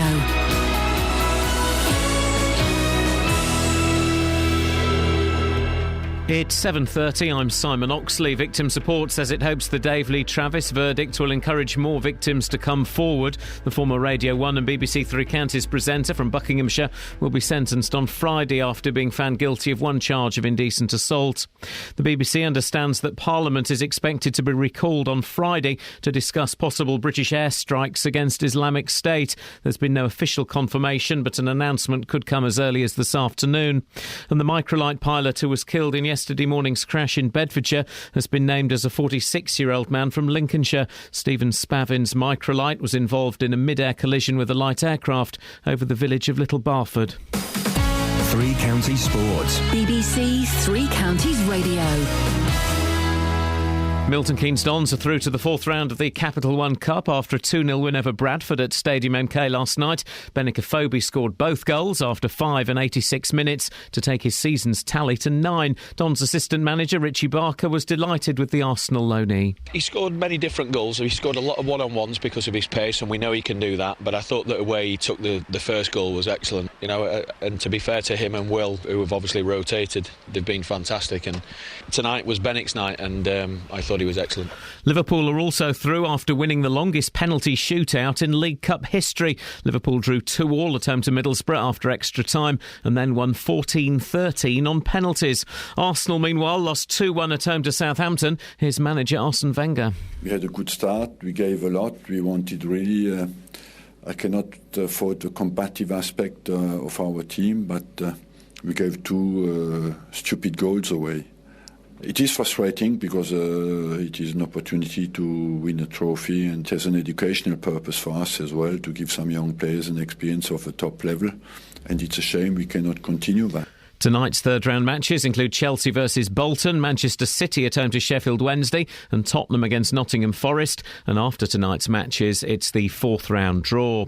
And the England cricket squad for the one-day series in Sri Lanka will be named this lunchtime. Alistair Cook is expected to remain as captain, despite ongoing criticism about his leadership and poor form with the bat. BBC Three Counties News and Sport. The next full bulletin is at 8. Across beds, hearts and bucks. This is Iain Lee. BBC Three Counties Radio. Thank you, Simon. I should perhaps have flagged up before that last item that we might be dealing with adult issues. So we'll try and couch it in as child-friendly a way as possible. I'm always aware, not always, I try and be always aware of would I want my 4-year-old to listen to this show? And generally I would. But there are some things I probably wouldn't want him to hear. So I'm going to try and make sure that we keep the language and the content within something that my 4-year-old will be able to listen to and not ask too many awkward questions, OK? So fingers crossed we do it. If I don't, I apologise and you can give me a slap. What are we talking about this morning? Well, Dave Lee Travis has been found guilty of one sexual offence. Do you feel sorry for Dave Lee Travis? Again, I have to reiterate, that doesn't come from a place of unnecessary compassion from me. It's certainly not meant to demean his sex crime that he's committed. I'm just asking the question. There's no baggage from me. I'm just asking the question, do you feel sorry for Dave Lee Travis? 08459 455 555. Ken in Redbourne has emailed in. In such cases, I would suggest justice delayed is justice denied, which works against both the victims and the accused. I don't believe any witness testimony can be relied on several decades after the event. That's an interesting one, isn't it? I don't think, he then asks, discuss, I don't believe any witness testimony can be relied on several decades after the event. Do you kind of...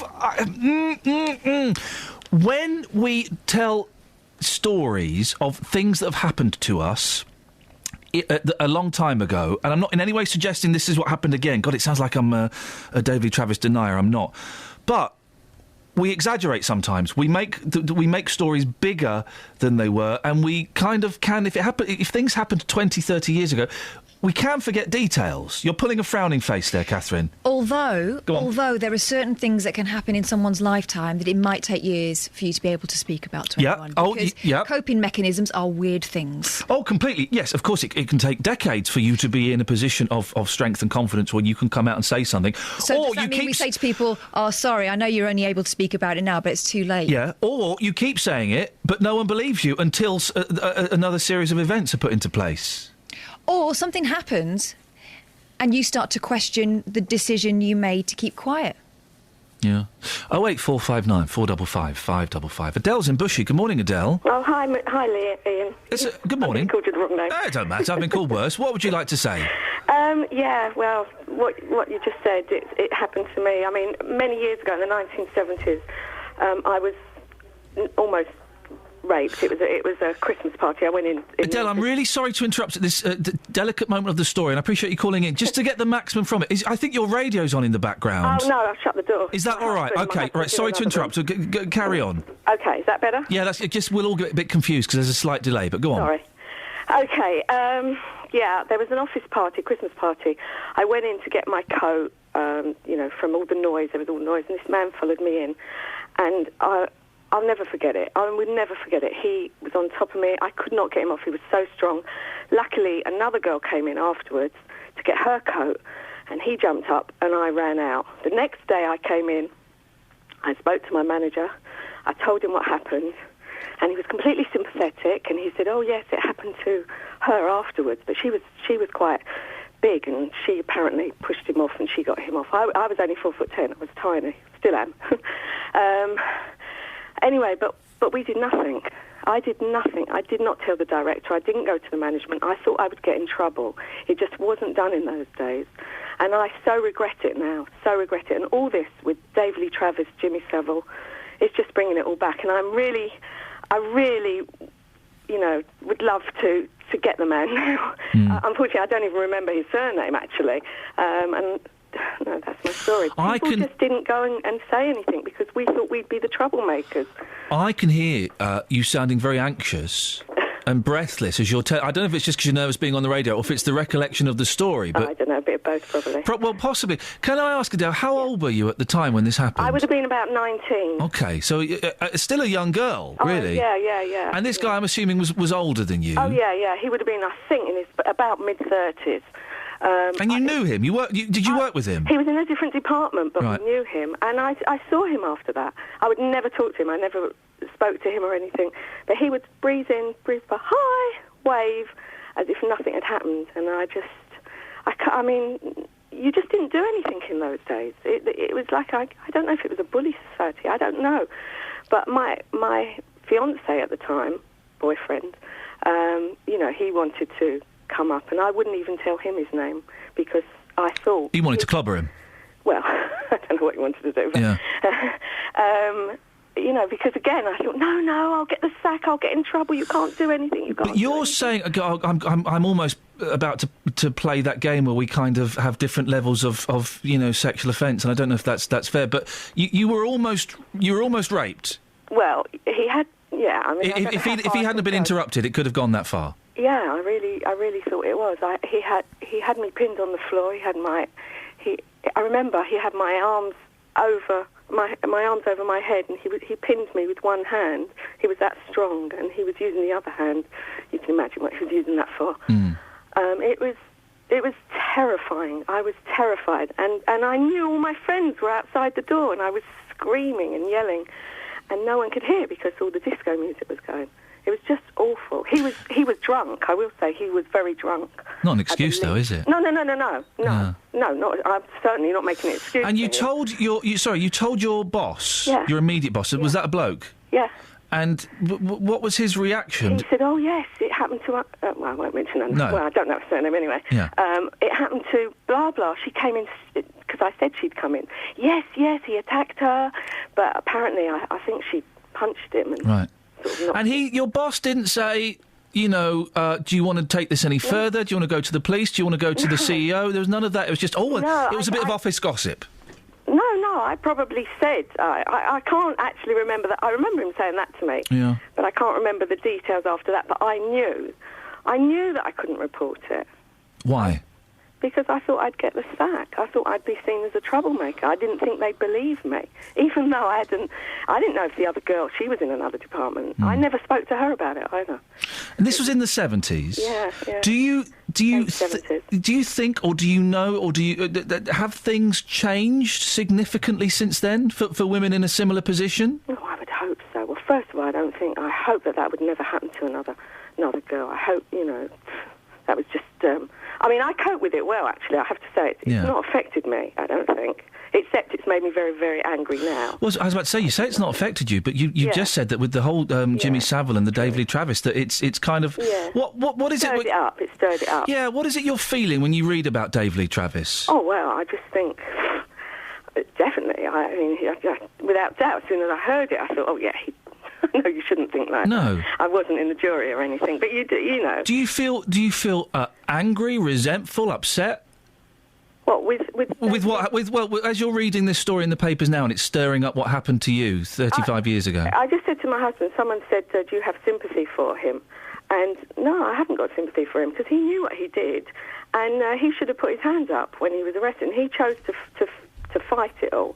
And do I feel... Sorry, what was your question? Well, just reading about it, and it's stirring up the feelings from the past. How are you feeling? How are you feeling right now? Well, I feel angry with the guy that attacked me, obviously. But no, I think these fellas... I think it's brilliant that they're getting that. And all this rubbish about women doing it for money. What money are they going to get? I don't get that. I think that's rubbish. If I could go to court now and name that man and get him in court, I would so do it without batting an eyelid. I only recently told my children, actually. Gosh. Yeah. Well, it's not something I didn't go around... You didn't even go around talking about it. I didn't tell my parents. I told my fiancé. Adele, I really appreciate you sharing that story with us this morning. It's certainly a lot to think about, so thank you very much. That's okay. Thank you, Adele. Thanks, bye. Gosh. Thank you, Adele. That was an eye-opener, isn't it? It's easy for me to talk about it. I'm a 41-year-old bloke. Nothing like that has happened. Stuff's happened, but nothing like that has happened to me. It's hard for me to empathise with a 19-year-old girl or a middle-aged woman in that position. And she did mention something that's interesting. A couple of things there. The people are doing this for the money has been accused. I don't know the names of any of the victims apart from one. Apart from the person who interviewed the person who went to his house to interview him. But she's not lodged an official complaint. No. I don't know the names of any of these victims. Now, they may well come out at a later date. Who knows? We may open the Sunday papers and find a full-page spread of my David Lee Travis hell. I don't know. But right now, I don't know any of their names. I suspect that a significant number are going to retain their anonymity, so they can't be accused of doing it for the money. Well, Adele, thank you very much for that. 08459 455 555. I said it's an adult-themed show this morning, so... Steve's in Luton. Morning, Steve. Hello, morning. Steve, you want to talk about prostitution? Yeah, it's more of a mental health issue, isn't it? Surely they should be taken off the street and put into rehab. And also, they've got psychological issues. Have they? Yeah, of course they have. They've been probably raped by the parents, abused by people over the years. How do you know that? In gangs. Well, you don't wake up in the morning and think, I'm going to be a prostitute, do you? No. To do something like that, you've got to have a certain amount of mental issues going on. Or you've got to be desperate for cash. Well, you've got to be desperate for cash, yeah. I'm sure that some of them do have mental health issues, but I'm sure there are also a significant number that are desperate for cash, either to feed their drug habits or, I don't know, feed their children, and they can't see any other way out of the problem apart from selling their bodies. What's the solution, Steve? Well, put them into rehab. But what if they're not drug?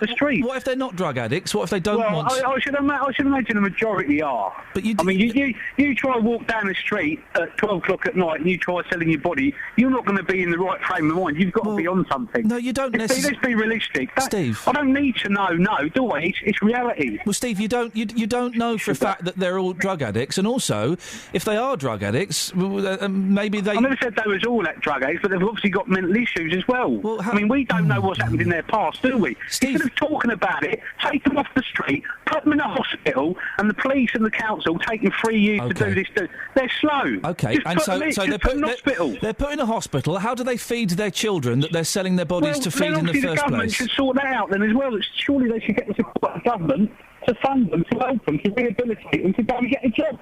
Put them to our standard of living instead of moaning about them, thinking about them for the last 20 years. Do something about it. Steve, thank you very much. We're letting you go because your line is breaking up. 08459 455 555. Steve's views on prostitution. I'm going to ask the question again, but if you've just heard the phone call from Adele, maybe it will change your opinion slightly. So bearing her story in mind, I will ask this question again. Do you feel sorry for Dave Lee Travis? 08459 455 555. Travel news for beds, cards and bugs. BBC Three Counties Radio.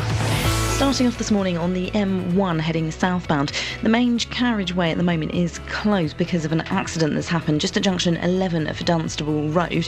Taking a look at Newlands Road, that's partially blocked because of an accident there just at Luton Road. And very slow moving on the A1M heading southbound between junction 4 for Hertford and junction 1 for the M25. The A414, the North Orbital Road at the moment heading westbound's closed between the High Street and London Coney roundabout. And this is due to an earlier fuel spillage. We are expecting it to be closed for most of the morning rush hour. The M25 heading clockwise, very slow between junction 22 for St Albans and junction 23, the A1M. So far, the trains are not seeing any problems or delays on the departure boards. Nicola Richards, BBC Three Counties Radio. Nicola, thank you very much. Right, 7:46. It's Wednesday, the 24th of September. I'm Iain Lee. These are your headlines on BBC Three Counties Radio. Victim Support says it hopes the Dave Lee Travis verdict will encourage more victims to come forward.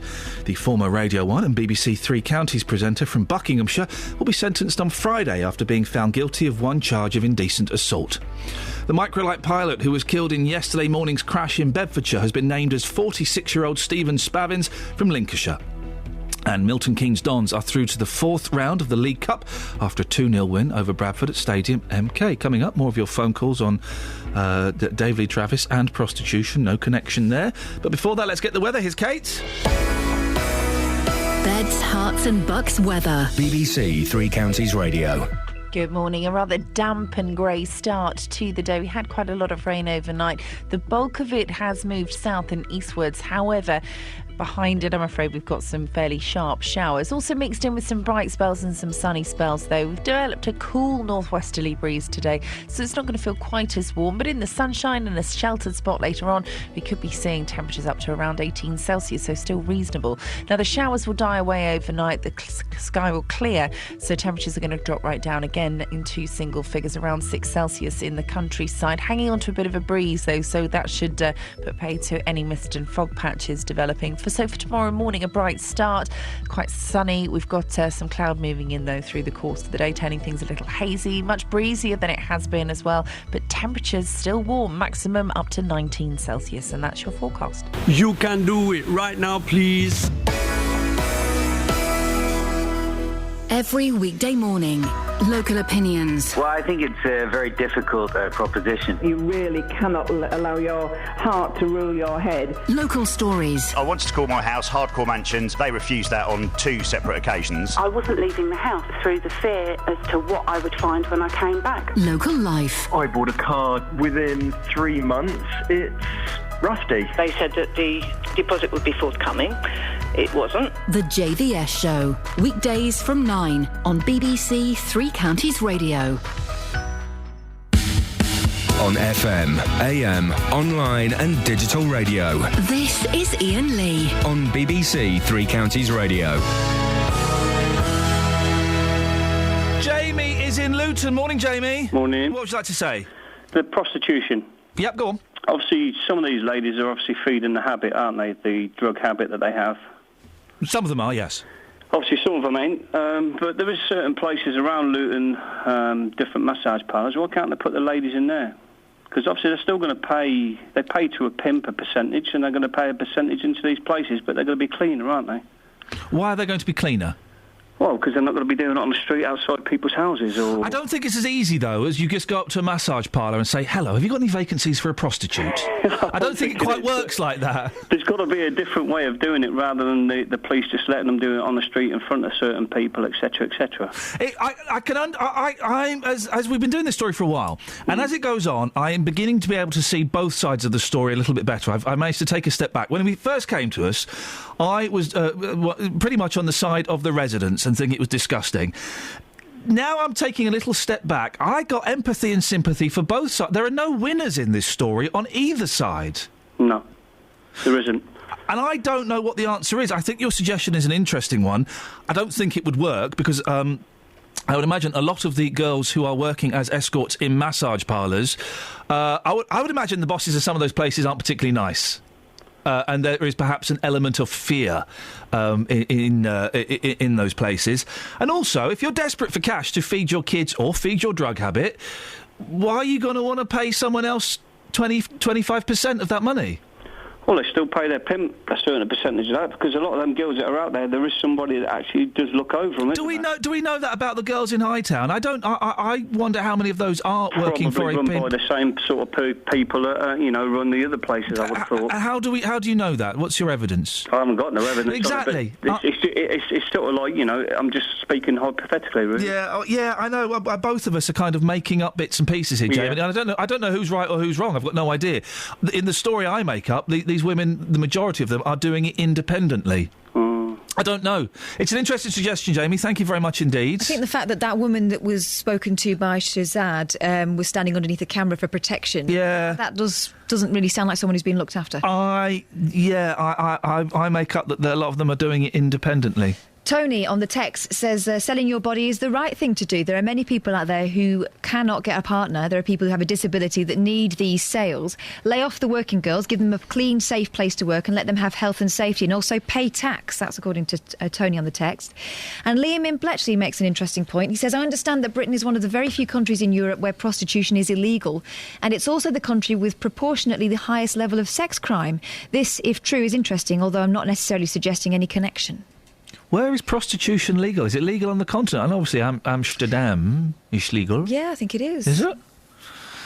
OK, your thoughts, please. 08459 455 555. Now, the Fire Brigades Union is protesting in Watford today. It's part of a nationwide Ring of Fire tour that they've organised, highlighting the impact the government's austerity agenda is having on the service. We can speak now to Matt Rack, the General Secretary of the Hertfordshire branch of the Fire Brigades Unions. Morning, Matt. Good morning. What's the demonstration about? Well, it's not so much a demonstration. It's our members are coming out today to speak to people in Watford, as you say, part of a tour. And what we're doing is highlighting what's happening to our fire service across the country and locally as well. So since 2010, we've had huge cuts we've never seen before in post-war history. 20% so far, but more to come. That means that there are 5,000 fewer firefighters around the country. There are 39 fewer fire stations and 145 fewer fire engines. And that, in our view, is unsustainable, it's dangerous, and we want to alert people to that because we're coming up to a general election. We want people to be putting their politicians on the spot about these sort of issues. What difference do you think this is actually going to make, Matt? Well, we've had a very good. We've had a very good response around the country. It's going to highlight the issue with local people, but also local politicians. You know, over the next few months, politicians will be coming to people seeking votes. I think there's a lot of cynicism about politics, and I think that people should put politicians on the spot and say, what is it you're offering me about the National Health Service? What are you offering me about the future of my fire and rescue service? So we're just playing a small part in that political So what changes do you want to see happen? What would you like David Cameron to say, all right, Matt, tell us what you want and we'll do it for you? Well, I think that level of cuts has to stop.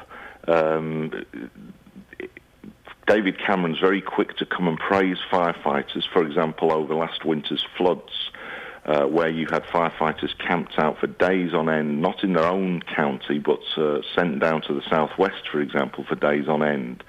And politicians come and sing our praises during those sorts of events. but the very next day we'll have an announcement that a fire station somewhere is closing and another 50 or 100 jobs is going somewhere.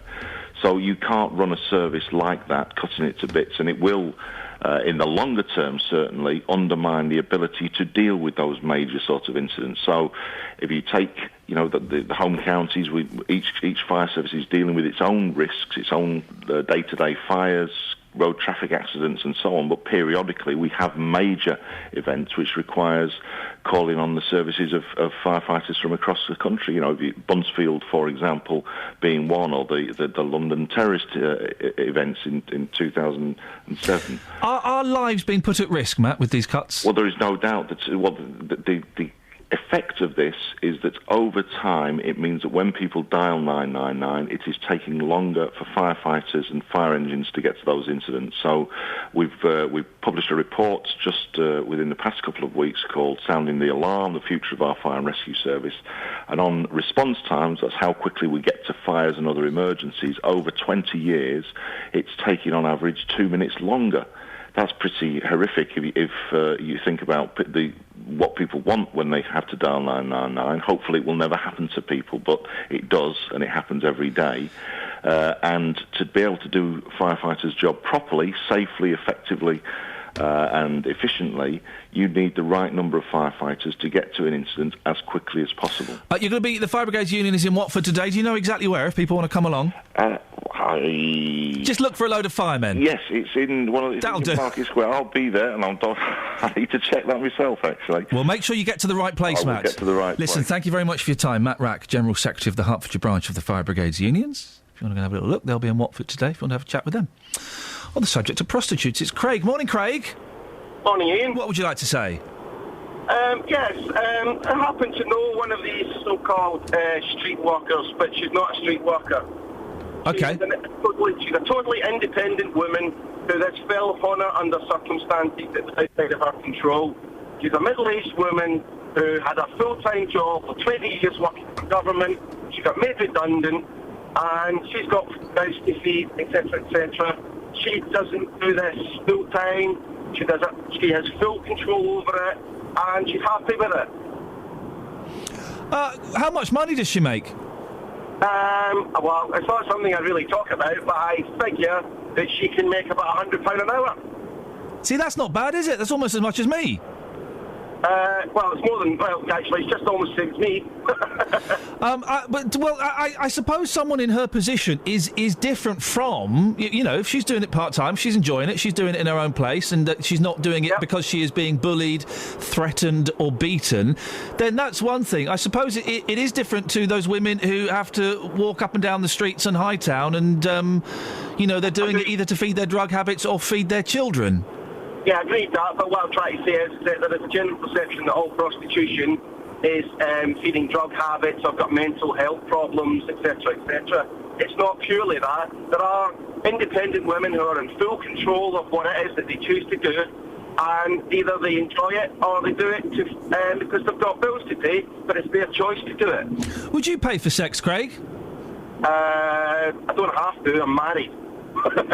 OK, we'll leave it. We'll leave it hanging there, Craig. Thank you very much indeed. 08459 455 555. Your thoughts on that, please. And the question of the morning is: do you feel sorry for Dave Lee Travis? 08459 455 555. Let's get the travel. Travel news for beds, cards, and bugs. BBC Three Counties Radio. Starting off with the problems on the M1 heading southbound. Queuing back to junction 12 for Flitwick at the moment, to junction 11 at Dunstable Road as the main carriageway is closed off because of an accident. The emergency services are on the scene at the moment. Taking a look at Newlands Road, that's partially blocked at Luton Road following an accident there as well. And the A1M heading southbound on the sensors are showing delays between junction 4 for Hertford and junction 1 for the M25. Taking a look in Coney Heath in the A414, the North Orbital Road. Heading westbound, that's closed between the High Street and London Coney roundabout. That's following a spillage of diesel on the road. Nicola Richards, BBC Three Counties Radio. Thank you, Nicola. Coming up in the next hour, more on Dave Lee Travis. Do you have sympathy for him? Turns out quite a few of you do. That's interesting, isn't it?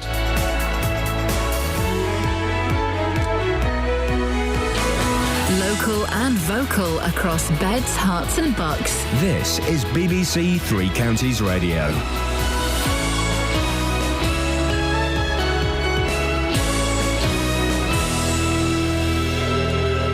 It's 8 o'clock, I'm Simon Oxley. The headlines: Victim Support welcome Dave Lee Travis verdict, Parliament to be recalled to discuss airstrikes, and more cup success for Milton Keynes Dons. BBC Three Counties Radio. Victim Support says it hopes the Dave Lee Travis verdict will encourage more victims to come forward. The former Radio 1 and BBC Three Counties presenter from Buckinghamshire will be sentenced on Friday after being found guilty of one charge of indecent assault. He was cleared of two other charges. David Padgett is from Victim Support in Bedfordshire. Somebody had the courage to step forward to let the police know what happened to them. Despite being accused of being a liar in open court, they still had the courage to give their evidence, and they were believed.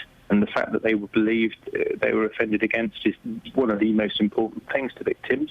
Yes, people may have thought that years ago it was acceptable. Still a crime. The BBC understands that Parliament is expected to be recalled on Friday to discuss possible British airstrikes against Islamic State. There's been no official confirmation, but an announcement could come as early as this afternoon, as the BBC's Norman Smith explains. There'll be a move to wait until the Labour Party conference actually concludes at around lunchtime, and then I think we can expect things to move quickly, and the clear indications are that Parliament will be recalled on Friday because there is a reluctance to overshadow this conference or to interrupt the Conservative Party conference, which begins on Sunday. And the expectation is there will be a formal request from the Iraqi Prime Minister for Britain to join in airstrike. Police in Buckinghamshire have again urged victims of child sex abuse to come forward after two teenagers were each jailed for 3 years for offences in High Wycombe and Chesham. 18-year-old Kishan Mills from Oldham and a 17-year-old from Cambridgeshire, who cannot be named for legal reasons, were jailed yesterday at Oxford Crown Court. The offences involved 7 female victims between 2009 and 2012. The microlight pilot who was killed in yesterday morning's crash in Bedfordshire has been named as 46-year-old Stephen Spavins from Spalding in Lincolnshire. The microlight was involved in a mid-air collision with a light aircraft over the village of Little Barford. The other pilot made an emergency landing at Thurley Airfield.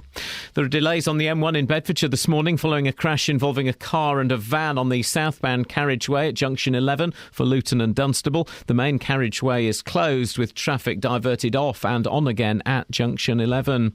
Residents living in the Hightown area of Luton say prostitutes have taken over their neighbourhood again. Last year, the police and the council announced a 5-year plan to get rid of street prostitution in the area.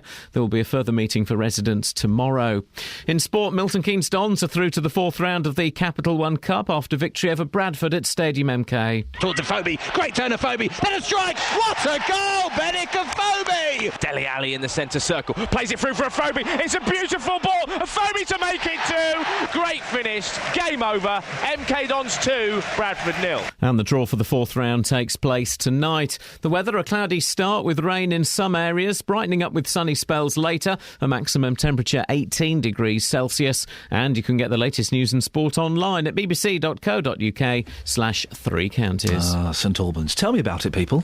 BBC Three Counties Radio's big tour of beds, hearts and bucks. I love to go down the lake, have a little walk around. Exploring where you live. It's friendly. To me, it feels like a giant village. All this week, we're exploring St Albans. A bit of history and their nice green areas. St Albans has always been a market town. It's the best kept secret in Hertfordshire. The big tour of beds, hearts and bucks. BBC Three Counties Radio.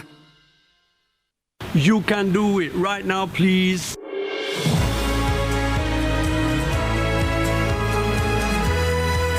Morning! Iain Lee, BBC Three Counties Radio. Busy show so far this morning, Boyley. It really has been. What are we talking about? All kinds. Go on. We're talking about the Dave Lee Travis verdict yesterday. He was found guilty of 1 count of indecent assault. Of course, he was cleared of 12. There was a retrial for 2 more counts. He was also cleared of those. 1 has stuck.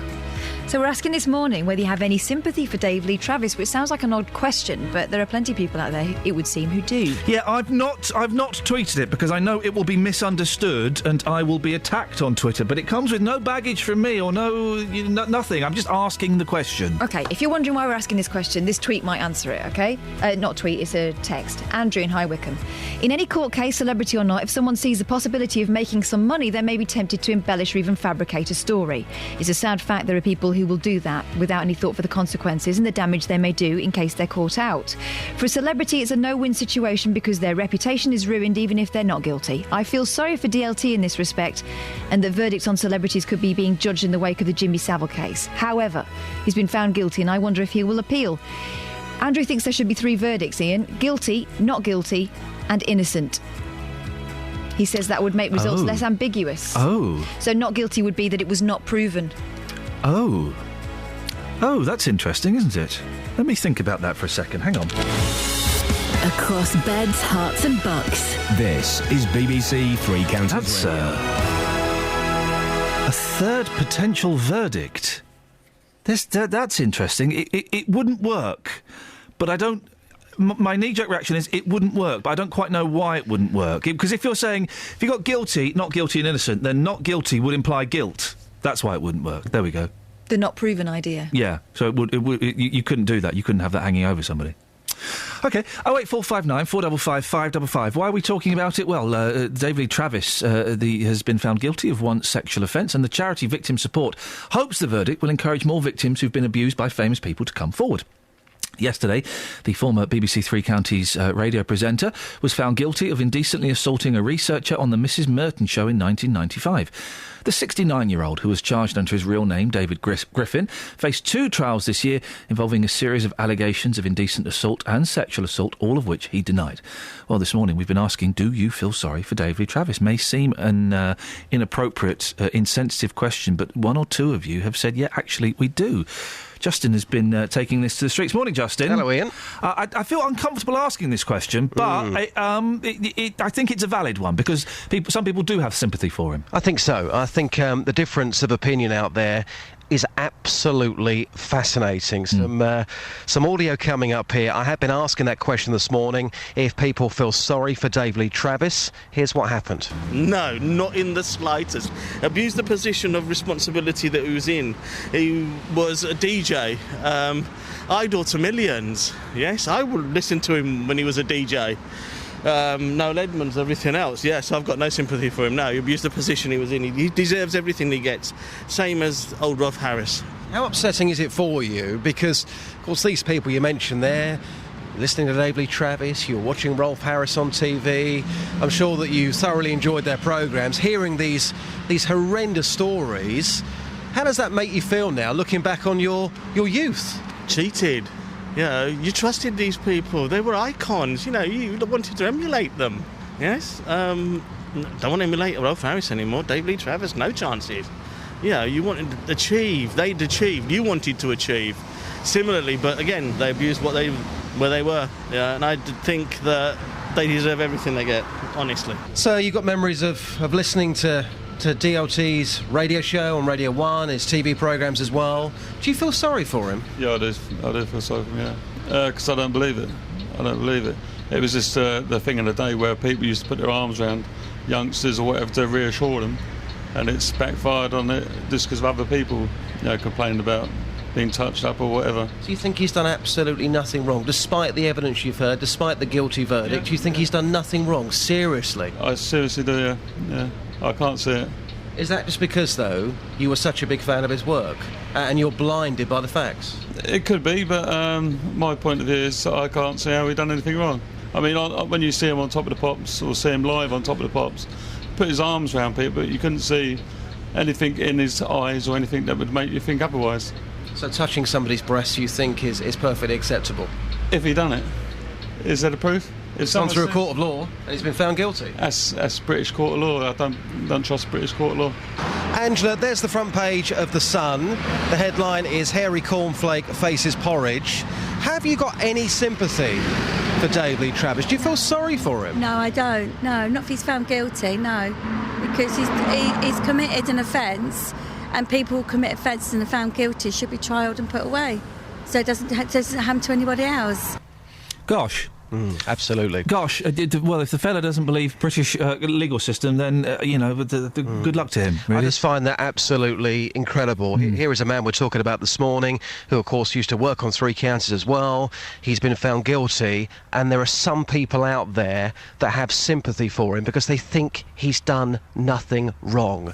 I just can't get my head around that. Justin, thank you very much indeed. Your thoughts, please. 08459 455 555. Just a quick one before you go to your next guest. Yeah. You know, we had the idea of a guilty, not proven and not guilty verdict. Well, this has prompted a couple of texts. We've had one through from Steve. It says the nearly independent Scotland has had not proven for certain cases for many years. Apparently, it means if new evidence comes to light, you can be retried at any time. Oh, OK. That's interesting. Thank you for that, Catherine. If anyone's had experience of that, do let us know.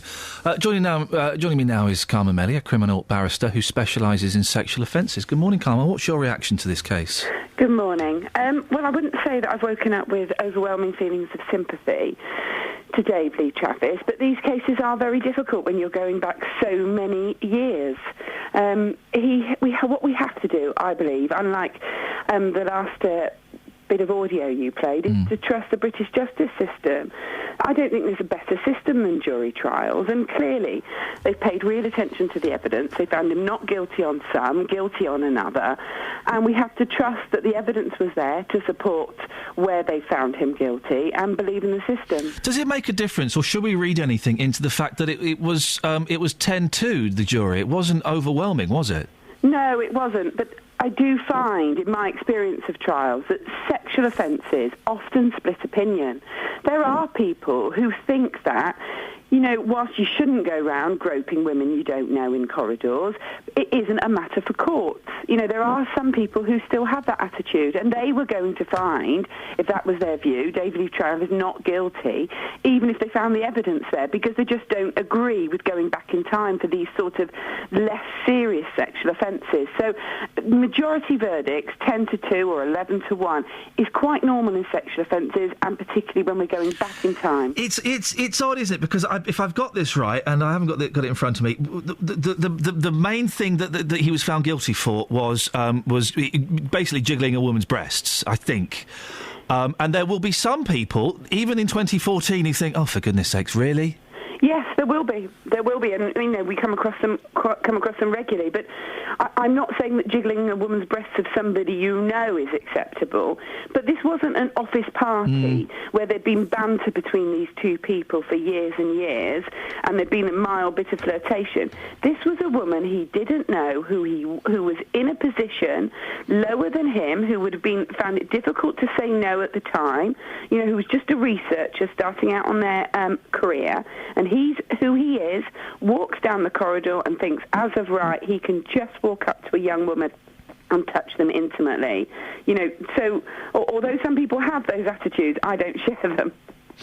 It's odd, isn't it? I mean, that, to me, is obviously completely inappropriate. But I remember when we were talking about Savile or maybe Stuart Hall a while ago, I remember speaking to a Lib Dem who thought it would be sexual harassment or abuse if I leant in to kiss a woman on the cheek, a woman that I didn't know. But, sometimes you do these kind of showbizy or continental kisses.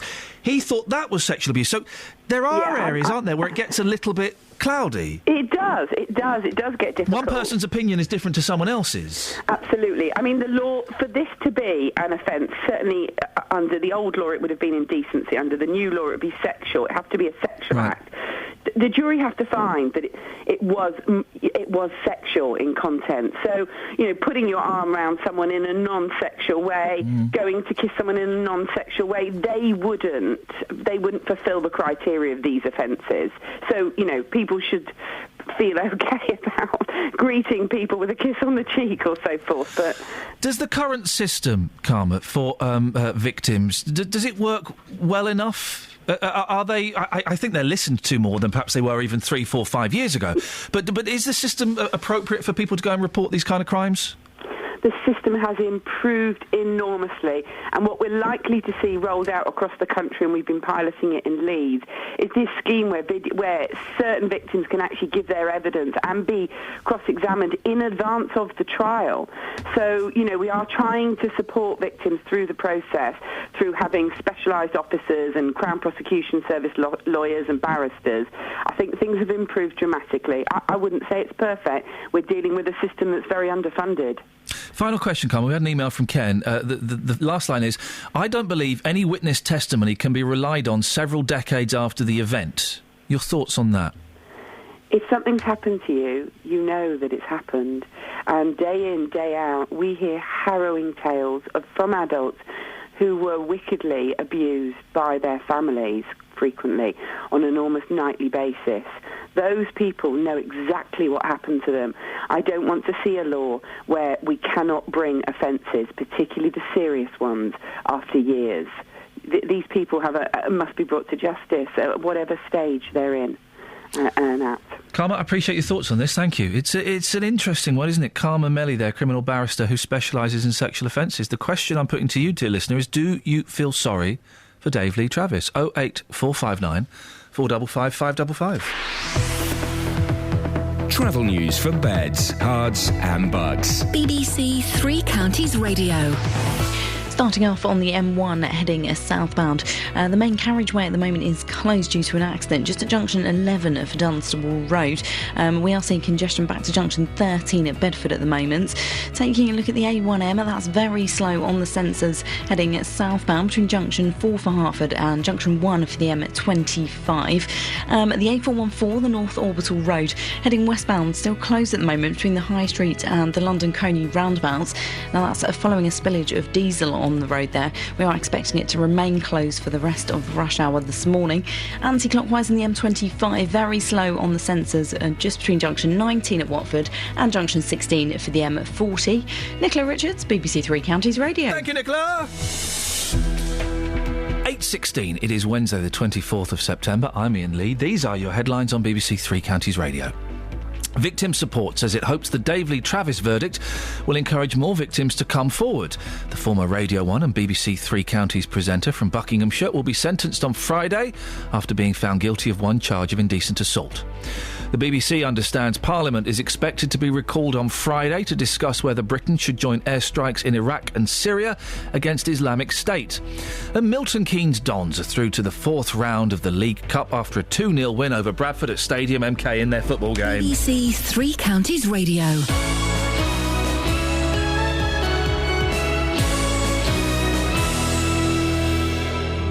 Every weekday from 3, Roberto Perrone. Are league tables the best way to judge a school? Pal, do you have any sympathy for the Buckinghamshire golfer Iain Poulter? Police are issuing safety advice to women in Watford, but I'm fascinated by the age gap between her and her husband. Figures show that around £500,000 was spent in Hertfordshire last year clearing up after people who dump rubbish. Don't you just hate them? Roberto Perrone. There's been an extraordinary reaction on social media. My big concern is that no one ever worries about the victims. The whole system is designed to help the criminal. Roberto Perrone. Weekdays from 3. BBC Three Counties Radio. Hey. Goss. A little bit gossip. Little bit of gossip. Jonathan Vernon-Smith is joining me. He's upset that your studio... We come from different studios. We do. I come from the luxury suite, and you come from the slightly down market. Mine is falling apart. Yeah, you're not happy, are you? Hardly anything works. Oh. I've got light bulbs not working. Yep. Screens not working. It's because we're moving in February, so they don't give a stuff about us. Right, I see. They don't give a stuff about this place.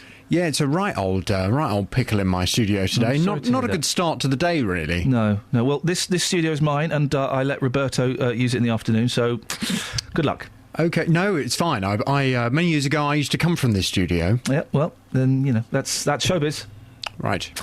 What's in your show today? Coming up on the big phone in this morning from 9, how do you think Dave Lee Travis should be punished? Former Radio 1 and BBC Three Counties Radio DJ Dave Lee Travis has been found guilty of indecently assaulting a researcher working on the Mrs. Merton show in 1995. The jury at Southwark Crown Court convicted him by a majority verdict of 10-2. Giving evidence, the woman described how DLT slid his hands up her breasts and squeezed them. When interviewed by the police about the incident, Mr Travis said he remembered the days when you got kicked in the groin for touching someone, not taken to court. From 9 this morning, I want your views on this. How do you think Dave Lee Travis should be punished? The judge certainly mentioned to him that all options were available, including a prison sentence. Would that be the right place for him? From 9 this morning, your views. 08459 455 555. On FM, AM, online and digital radio. This is Iain Lee. On BBC Three Counties Radio. 08459 455 555 is the telephone number. That's Jonathan's question. We're asking, do you feel sorry for Dave Lee Travis? 08459 455 555. You can text as well if you wanted to. Oh, I wouldn't mind a text, 81333. Start your text 3CR. Or you could send me an email, ian.lee@bbc.co.uk. Don't forget, I spell Iain properly. IAIN.LEE. Irene's on the line. Good morning, Irene. Good morning, Lee. Ian. Sorry. That's all right, my love. What would you like to say? Well, that's your producer is sort of rushing me through. Well, something I was saying to her, and then she said she wants me on, but I'm a little bit wary of it being on. Well, you're on now. Well, I am, yeah. Yes, you are. Don't be wary. Well, lots of people know me, and I mean, I don't want people sort of saying wrong things to me when later on. Okay. But the point is, my point is, yeah, I do feel sorry for DLT. Why? Because I have met him in many occasions, and many occasions he's come to do our openings and different events for Age UK, Milton Keynes. Yeah.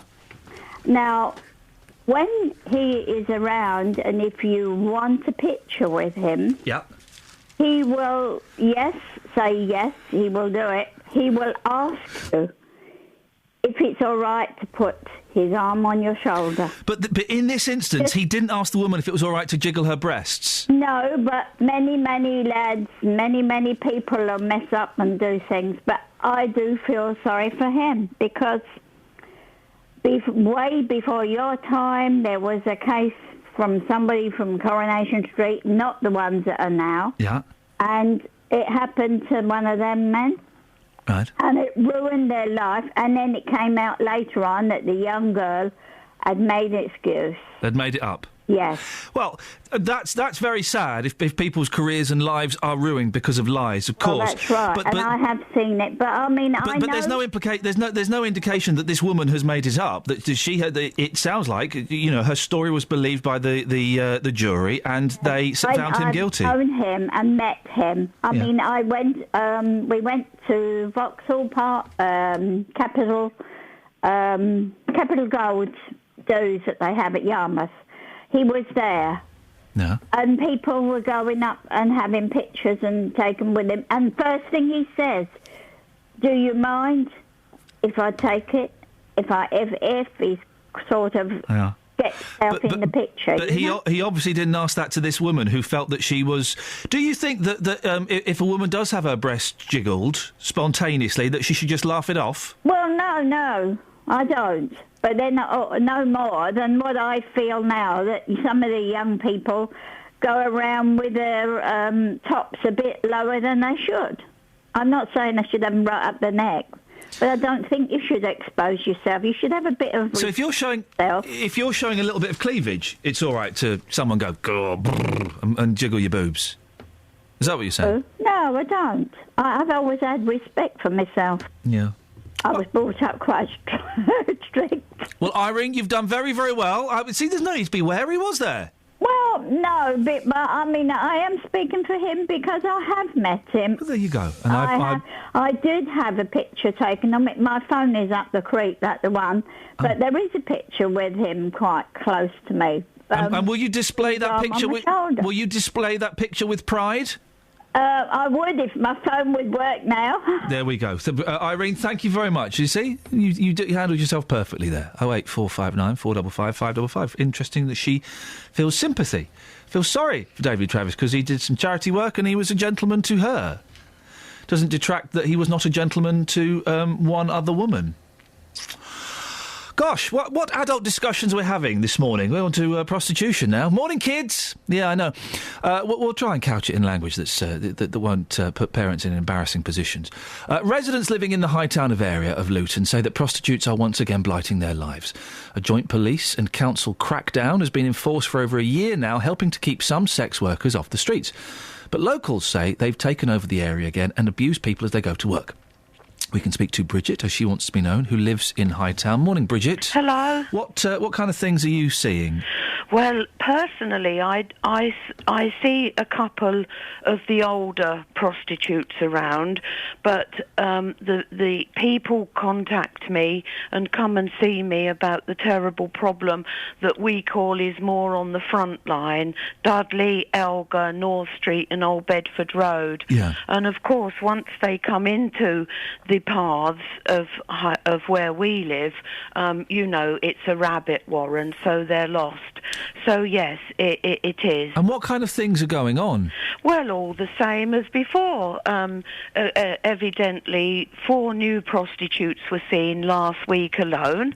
Oh. Anybody who's venturing out is being asked for business. And if it is a little bit late at night, people that are walking home, minding their own business, are told, what the effing hell do you think you're doing out of this time of night? If you don't want business, get in. Who's saying that? Prostitutes or punters? Yes. These prostitutes are saying it to men that are coming home. Oh, I see. They're saying it to men. And then, you've got the continual noise of the cars. That is becoming a problem again. People can't even hear their televisions. And basically, there is so much tea and sympathy for the prostitutes and none for us, and it hasn't changed one iota. Do you have any sympathy for the prostitutes, Bridget? No, I don't. Why not?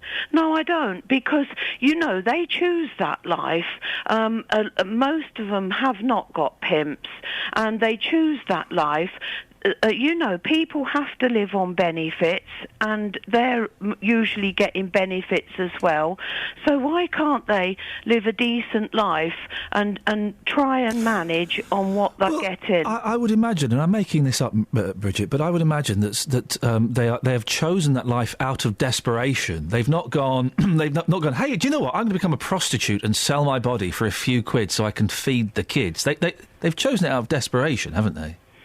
I wouldn't agree. If you get speaking to some of the prostitutes, they will tell you they're not desperate. They do it for money. They do it for pocket money, or they want a better life. And, it supplements the benefit. And you've spoken to them. This is what they've said to you? No, I haven't spoken to them, but people who have. And, we do know some, because there are some that live in council dwellings around here, and some people may give them this slant, they're so desperate. Maybe there are a few that are, but I think on the whole it's just a game for them, and we have to be pawns in this filthy game, and our lives are blighted round the clock. You've got people around here now, they can't walk their dogs, they can't go out. They said if they come home from a night out, there's all the pros and the punters hanging around. I mean, it's our lives that are blighted. What would you like to see happen, Bridget? Well, we've been here before. How many times haven't we? Of course, we'd like to see a complete crackdown. Prostitutes arrested. A bit of really hard efforts from the council. I don't blame the police, because the police are there. They've been cut to the bone, and they really do feel our pain, I think. But it's the hierarchy of the council and the councillors who just laugh at us. I've just had a tweet, Bridget, about you, and I hope you don't mind if I put this to you. Scott has said, this woman's a bit of an unsympathetic so-and-so. right? He can say what he likes, but tell him to come and rent a flat around here, and after a few weeks, unless he is a porn and pro lover, of course, see if he would then say the same about me. Bridget, I appreciate your time this morning. Thank you very much indeed. Travel news for beds, cards and bugs. BBC Three Counties Radio. Starting off on the M1 heading southbound, 2 lanes are closed at the moment, just at 11 for Dunstable Road, following an accident that happened a little earlier on this morning. We are seeing congestion to junction 12 for Flitwick at the moment. The A1M heading southbound, very heavy moving on the sensors between junction 8 for Stevenage and junction 6 for Welland. And taking a look at the A414, the North Orbital Road heading westbound is still closed between the High Street and London Coney roundabouts. Now this is all due to a large spillage of fuel there, so we are expecting it to be closed for the rest of the morning. The M25 heading clockwise is queuing at the moment, just at junction 22 for St Albans, and it's queuing on the Barnet bypass on camera heading southbound between Stirling Corner and Mill Hill Circus. Nicola Richards, BBC Three Counties Radio. Across beds, hearts and bugs. This is BBC Three Counties Radio.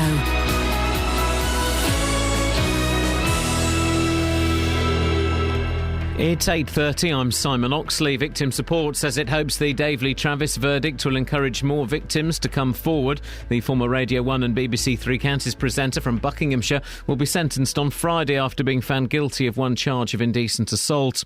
The BBC understands Parliament is expected to be recalled on Friday to discuss whether Britain should join airstrikes in Iraq and Syria against Islamic State. And councillors in Buckinghamshire will launch an in-depth inquiry today into the county's children's services. It follows a critical Ofsted report. Police in Buckinghamshire have again urged victims of child sex abuse to come forward after 2 teenagers were each jailed for 3 years for offences in High Wycombe and Chesham. Three Counties Sports. BBC Three Counties Radio.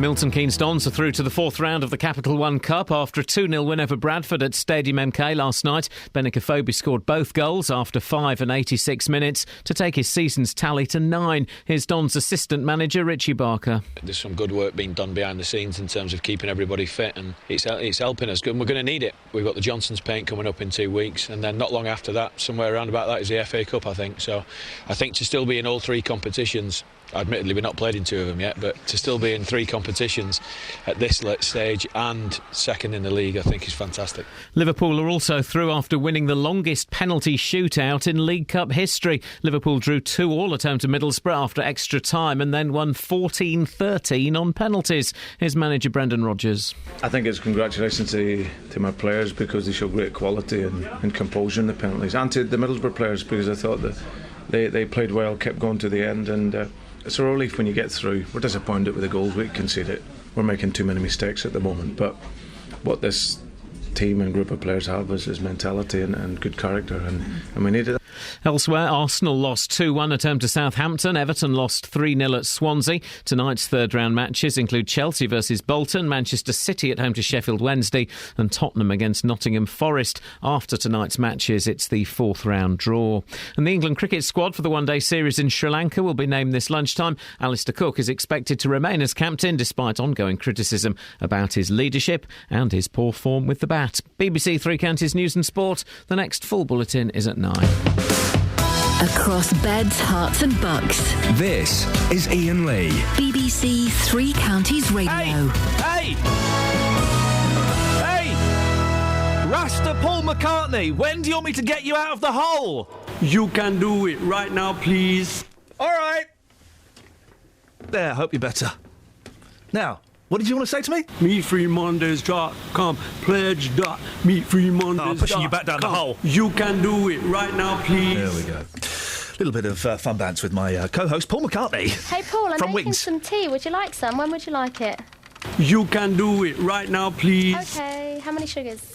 Hang on. Doesn't take sugar, it's healthy liver. Yeah, isn't it? Oh. Hookah chaka, hookah, hookah, hookah chaka, hookah, hookah, hookah chaka, hookah, hookah, hookah chaka. It's too long. It's too long. It is. I tell you when I want it to stop, right? Here we go. Hookah chaka, hookah, hookah, hookah chaka, hookah, hookah, hookah chaka, hookah, hookah, hookah Well, I'll only do the one. Does anyone remember Ally McBeal? Yes. That was the song of the dancing baby. No. Yeah, her biological clock when it used to tick used to be that music. No, it wasn't. It was this.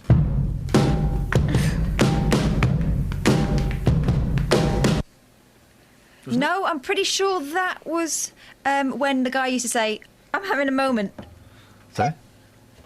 and his nose used to... I've never seen Ally McBeal. It was good. Oh, she's married to Han Solo now. She is. Busy show today, full of adult material. That's why we've just... it's a little bit blue today. One for the dads. One for the dads. It's quite a serious show today, but we're coping with it admirably, I think. 08459 455 555. We'll talk about prostitutes in a second. Dave, stay there. We're also asking, are you sorry for Dave Lee Travis? Been found guilty of one sexual offence, not guilty of the others. And surprising number of people actually do have sympathy for him. I think you got some texts. They're texting in. They're not ringing in, most of them, has to be said. Isn't They're it interesting? texting in. Yes. John says, if a woman groped your backside, Ian, would you want to ruin their life, their career and send them to prison? No. It's a disgrace. This country is pathetic. I think the level of threat from a woman towards a man is different. I'm trying to find out exactly. I can't see in the papers, and maybe I'm missing it because I'm kind of scanning them. Exactly what he's been found guilty of. It's jiggling of the breasts, I think. The account I heard. Yeah, go on. Is this researcher was standing backstage at the Mrs. Merton show. Yeah. She was having a cigarette. Dave Lee Travis walks down the corridor, sees her having a cigarette, says, "You shouldn't smoke, think of your poor lungs." He puts his hand on her ribs and moved upwards and squeezed. OK. Blatant, deliberate. She said he didn't even know what my name was. He didn't know me from Adam. There was no reason he would think that was acceptable. Is it that... God, this is such an... If you ask any of these questions, it sounds like you're coming from an agenda, and I'm not. Is it the context that it's done in? For example, you and I are talking in a nightclub. We've just met in a nightclub. We're having a laugh. Flirty bants. We're having some flirty bants. And then I jiggle your boobs. Is that jiggling my boob? Someone did that to me once in a nightclub. I responded with what would now be probably classified as a appropriate. Punch. No, I didn't punch him. Knee him? No, I didn't do that. What did you do? What did you do? Well, I did the equivalent. What? He thought he could do that to me. Yeah. So you grabbed him in the old... OK. Now, there were some... That's probably inappropriate. There are some people that would say, all right, that was fair enough. He touched your boobs. Yeah. You grabbed his... He was furious. Yeah, I bet he was. There are some people... Because he thought it was his right to do that to me because I was just a girl. There are some people who would say, well, then that should have ended there then. Would you then... But then, would it be appropriate for you then 20 years later to take that bloke to court? No, I dealt with it at the time. Is that what this woman should have done? And it's slightly different because there's a power thing, because he was a big star and an older man and she was a younger girl. This was someone the same age as me, being cheeky, probably drunk, and stepping over the line. Different thing, isn't it, when the power is swayed the other way? I wonder... Yeah... Oh, this is so confusing. I would like to talk about this over lunch with you lot, because it's one of those things where you kind of need to sit back and relax and have a chat. I wonder if the person with the power is always aware they have the power. Oh, I think some people exploit that. Yeah, well, I think some people do exploit it, but I wonder if everybody with the power thinks they have the power. Here's another thing. Go on. Annie from Hertfordshire. Guys in the workforce have always done this. Are we going to lock them all up? Why don't you just smack his face and it's done with? The fact it's always happened, does that make it acceptable? The comment about a woman groping my bum, I think it is different men to women. I think it is definitely different. Can I explain why? Probably not. I've been made to feel physically uncomfortable by women. I remember a Christmas party when I was at another radio station, and there was a woman who was, I think she may have been high on drugs, and she obviously fancied me. I wasn't interested. Uninhibited. Yeah, I wasn't interested in the slightest. And I think she might have grabbed my old thing. She went straight for that. Yeah, and I said... we kind of been joking before, and I said, do you know what? Actually, that's really inappropriate. I'd really like you to stop doing that now, please. You dealt with it? Dealt with it. But the level of threat is different, isn't it? Women to men? Yeah. Yeah, I think it probably is. And I think the age difference makes a difference too. Yeah. Yeah. And probably status. It's just not on. Just don't do it. It's just not on, but... There's one here from Robin Hemmel. Years ago, some bloke grabbed my wife, then girlfriend's, chest in a pub. She smacked him around the face and gave him what for. Should this bloke get jail for that? I don't think so, and I don't think DLT should get jail either. Being found guilty has ruined his career, and that's punishment enough, I feel, in this case. It's so interesting, isn't it? Because there is no right or wrong answer, and it's all kind of down to your own personal view on it. And actually, I'm realising I don't know what my personal view on this is. I don't know what my... And it does... This is the thing I've been trying to avoid all morning, and I guess, do you know what, I can't. There are degrees of sexual offences, aren't there? And by saying that, it sounds like I'm demeaning this. I'm not at all, but... With Savile, obvious, had he been alive and been found guilty, he should have gone to prison. Rolf Harris, obvious, he should have gone to prison. He did go to prison. Stuart Hall, obvious, he should have gone to prison.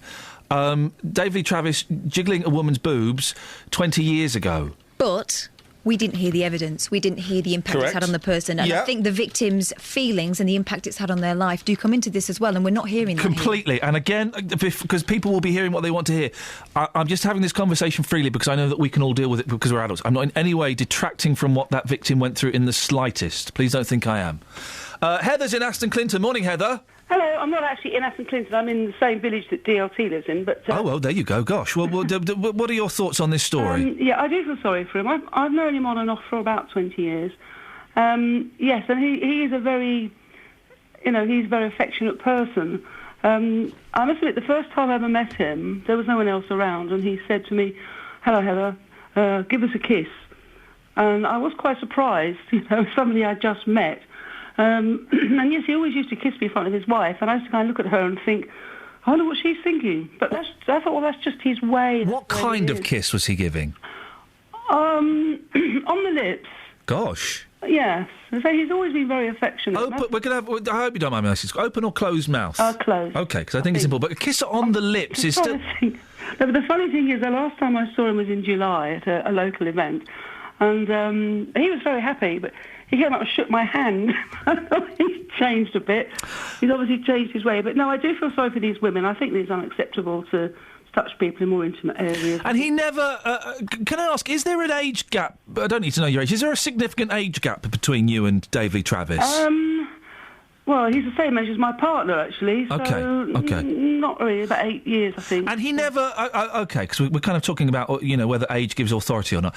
And he never tried to do anything else? No, absolutely not. He's a very tall, powerful, strong man, and I can imagine that if somebody did feel intimidated, yes, it might be difficult. But no, I just found him very kind of... I thought, oh, that's showbiz for you type of attitude. And of course, the fact that he was charming to you doesn't mean that he didn't do the things that he's accused of.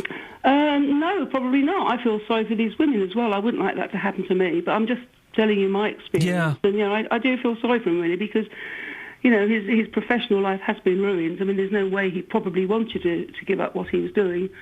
So yeah, I do feel sorry for him. But no, he's a lovely guy though. Heather, I really appreciate your unique perspective on the Dave Lee Travis story. Thank you very much indeed. I love kissing someone on the lips, though. That's unusual, isn't it? I think it's quite unusual. 08459 455 555 is the phone number. It's been a very adult-themed show this morning. It continues the discussion on prostitutes. Dave's in Bedford. Morning, Dave. Hello, good morning. Morning, Dave. What would you like to say? Well, I was just listening to your previous caller, sorry, not the one talking about DLT, but... That was Bridget talking about Hightown. Yeah, and about... she was almost sounding, quite offended that people were being approached by prostitutes for, quote, a bit of business.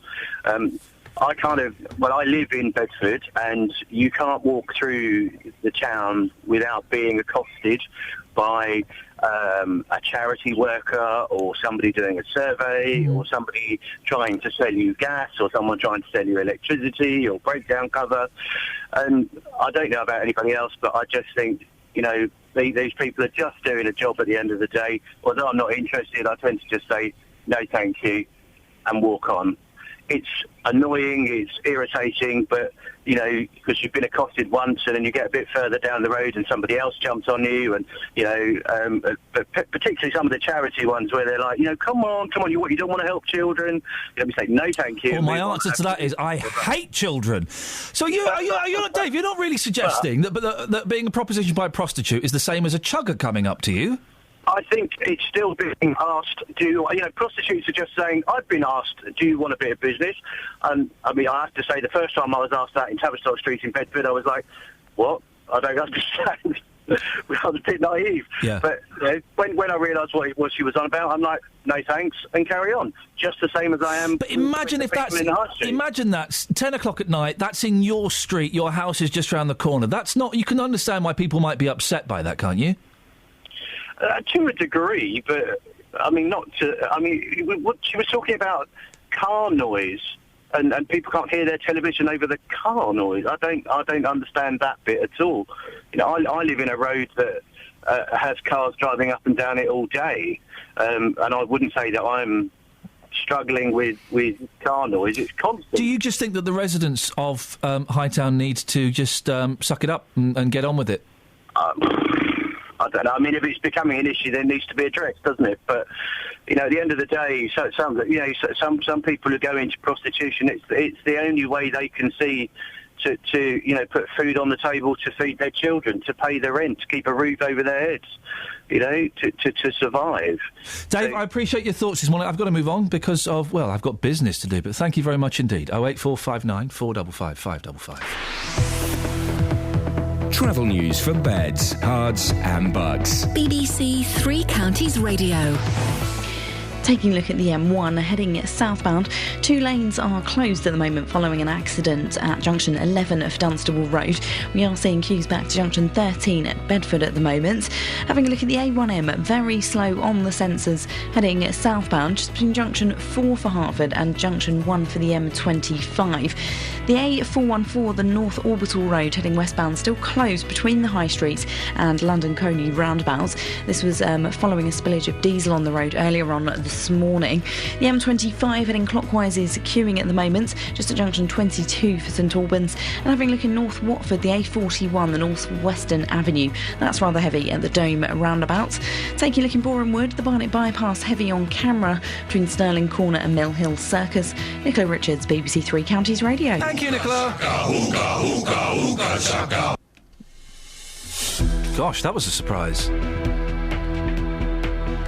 Right, it's 8:46. It is Wednesday, the 24th of September. I'm Iain Lee. These are your headlines on BBC Three Counties Radio. Victim Support says it hopes the Dave Lee Travis verdict will encourage more victims to come forward. The former Radio 1 and BBC Three Counties presenter from Buckinghamshire will be sentenced on Friday after being found guilty of one charge of indecent assault. The BBC understands that Parliament is expected to be recalled on Friday to discuss whether Britain should join airstrikes in Iraq and Syria against Islamic State. And Milton Keynes Dons are through to the 4th round of the League Cup after a 2-0 win over Bradford at Stadium MK. Coming up, the last 15 minutes of the show, we'll be taking your phone calls, 08459 455 555. Let's get the weather first. Here's Kate. Beds, Herts and Bucks weather. BBC Three Counties Radio. Good morning. A rather grey and damp start to the day. Some outbreaks of rain and then some sunny spells. So it's not all doom and gloom. We should get to see at least a little bit or some sunny spells through the course of the day. Unfortunately, though, we are experiencing 1 or 2 heavy showers during those sunny spells. So it's not all plain sailing. We will get a little shower or 2 through the course of the day, accompanied by a cool northwesterly breeze. So not quite feeling as warm as it has done, but still reasonable. By the end of the afternoon, we're still looking at a maximum temperature of 17 or 18 Celsius. Now, showers just moved across us at the moment. Actually, they're just to the south of us at the moment and also heading up through Bedfordshire. But like I said, they are going to come and go. It's after that first kind of main band of showers that we will start to see the sunny spells. Overnight tonight, things will clear away. Any showers remaining will disappear, the cloud disappearing as well. So lengthy clear spells and temperatures dropping. We're looking at a minimum temperature of around 7 or 8 Celsius. Through tomorrow morning, a bright start to the day thanks to the clearing skies, but the cloud moving in through the morning, turning things hazy and then cloudier by the afternoon. It's going to be quite breezy tomorrow, but strangely a little warmer than today. We're looking at a maximum of 19, possibly even 20 Celsius, and that's your forecast. Thank you very much indeed. Now, what happens if you give Gary Floyd a load of unsigned bands and a day? This. BBC Introducing. BBC Introducing. BBC Introducing across Beds, Herts and Bucks. Tomorrow is BBC Introducing Day here on BBC Three Counties Radio. And to mark the occasion, we'll bring you the best local unsigned music throughout the day. What you waiting George Ezra, Indian the Vegas, Natasha North, Jack Garrett, James Bay, and Annie Eve.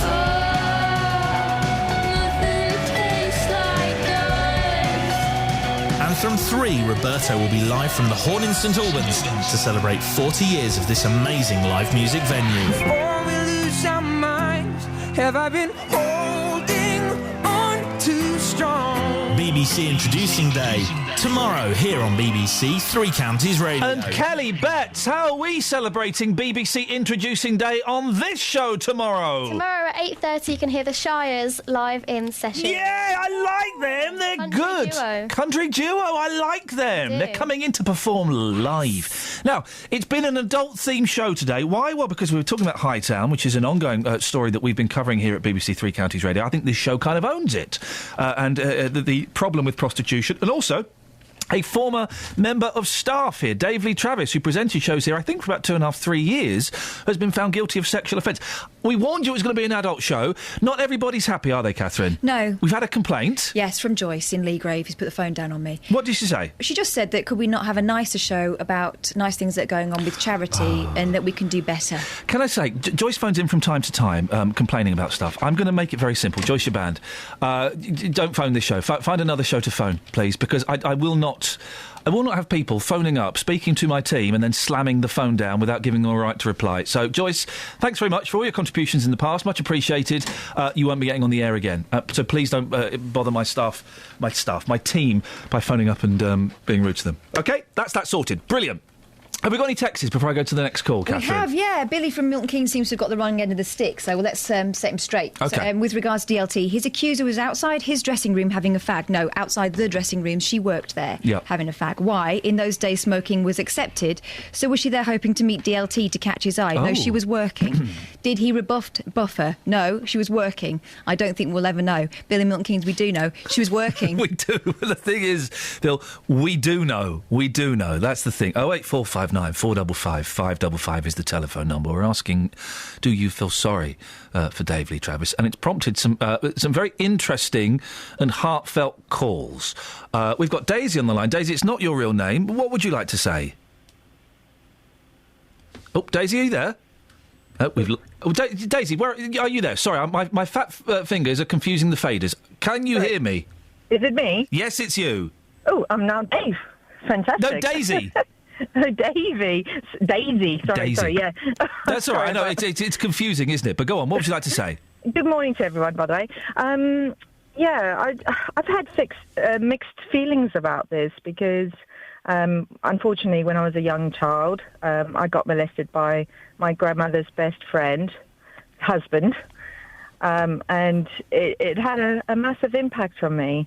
My very first serious relationship, he didn't believe that I was a virgin, even though I was, and I realised what this guy had done.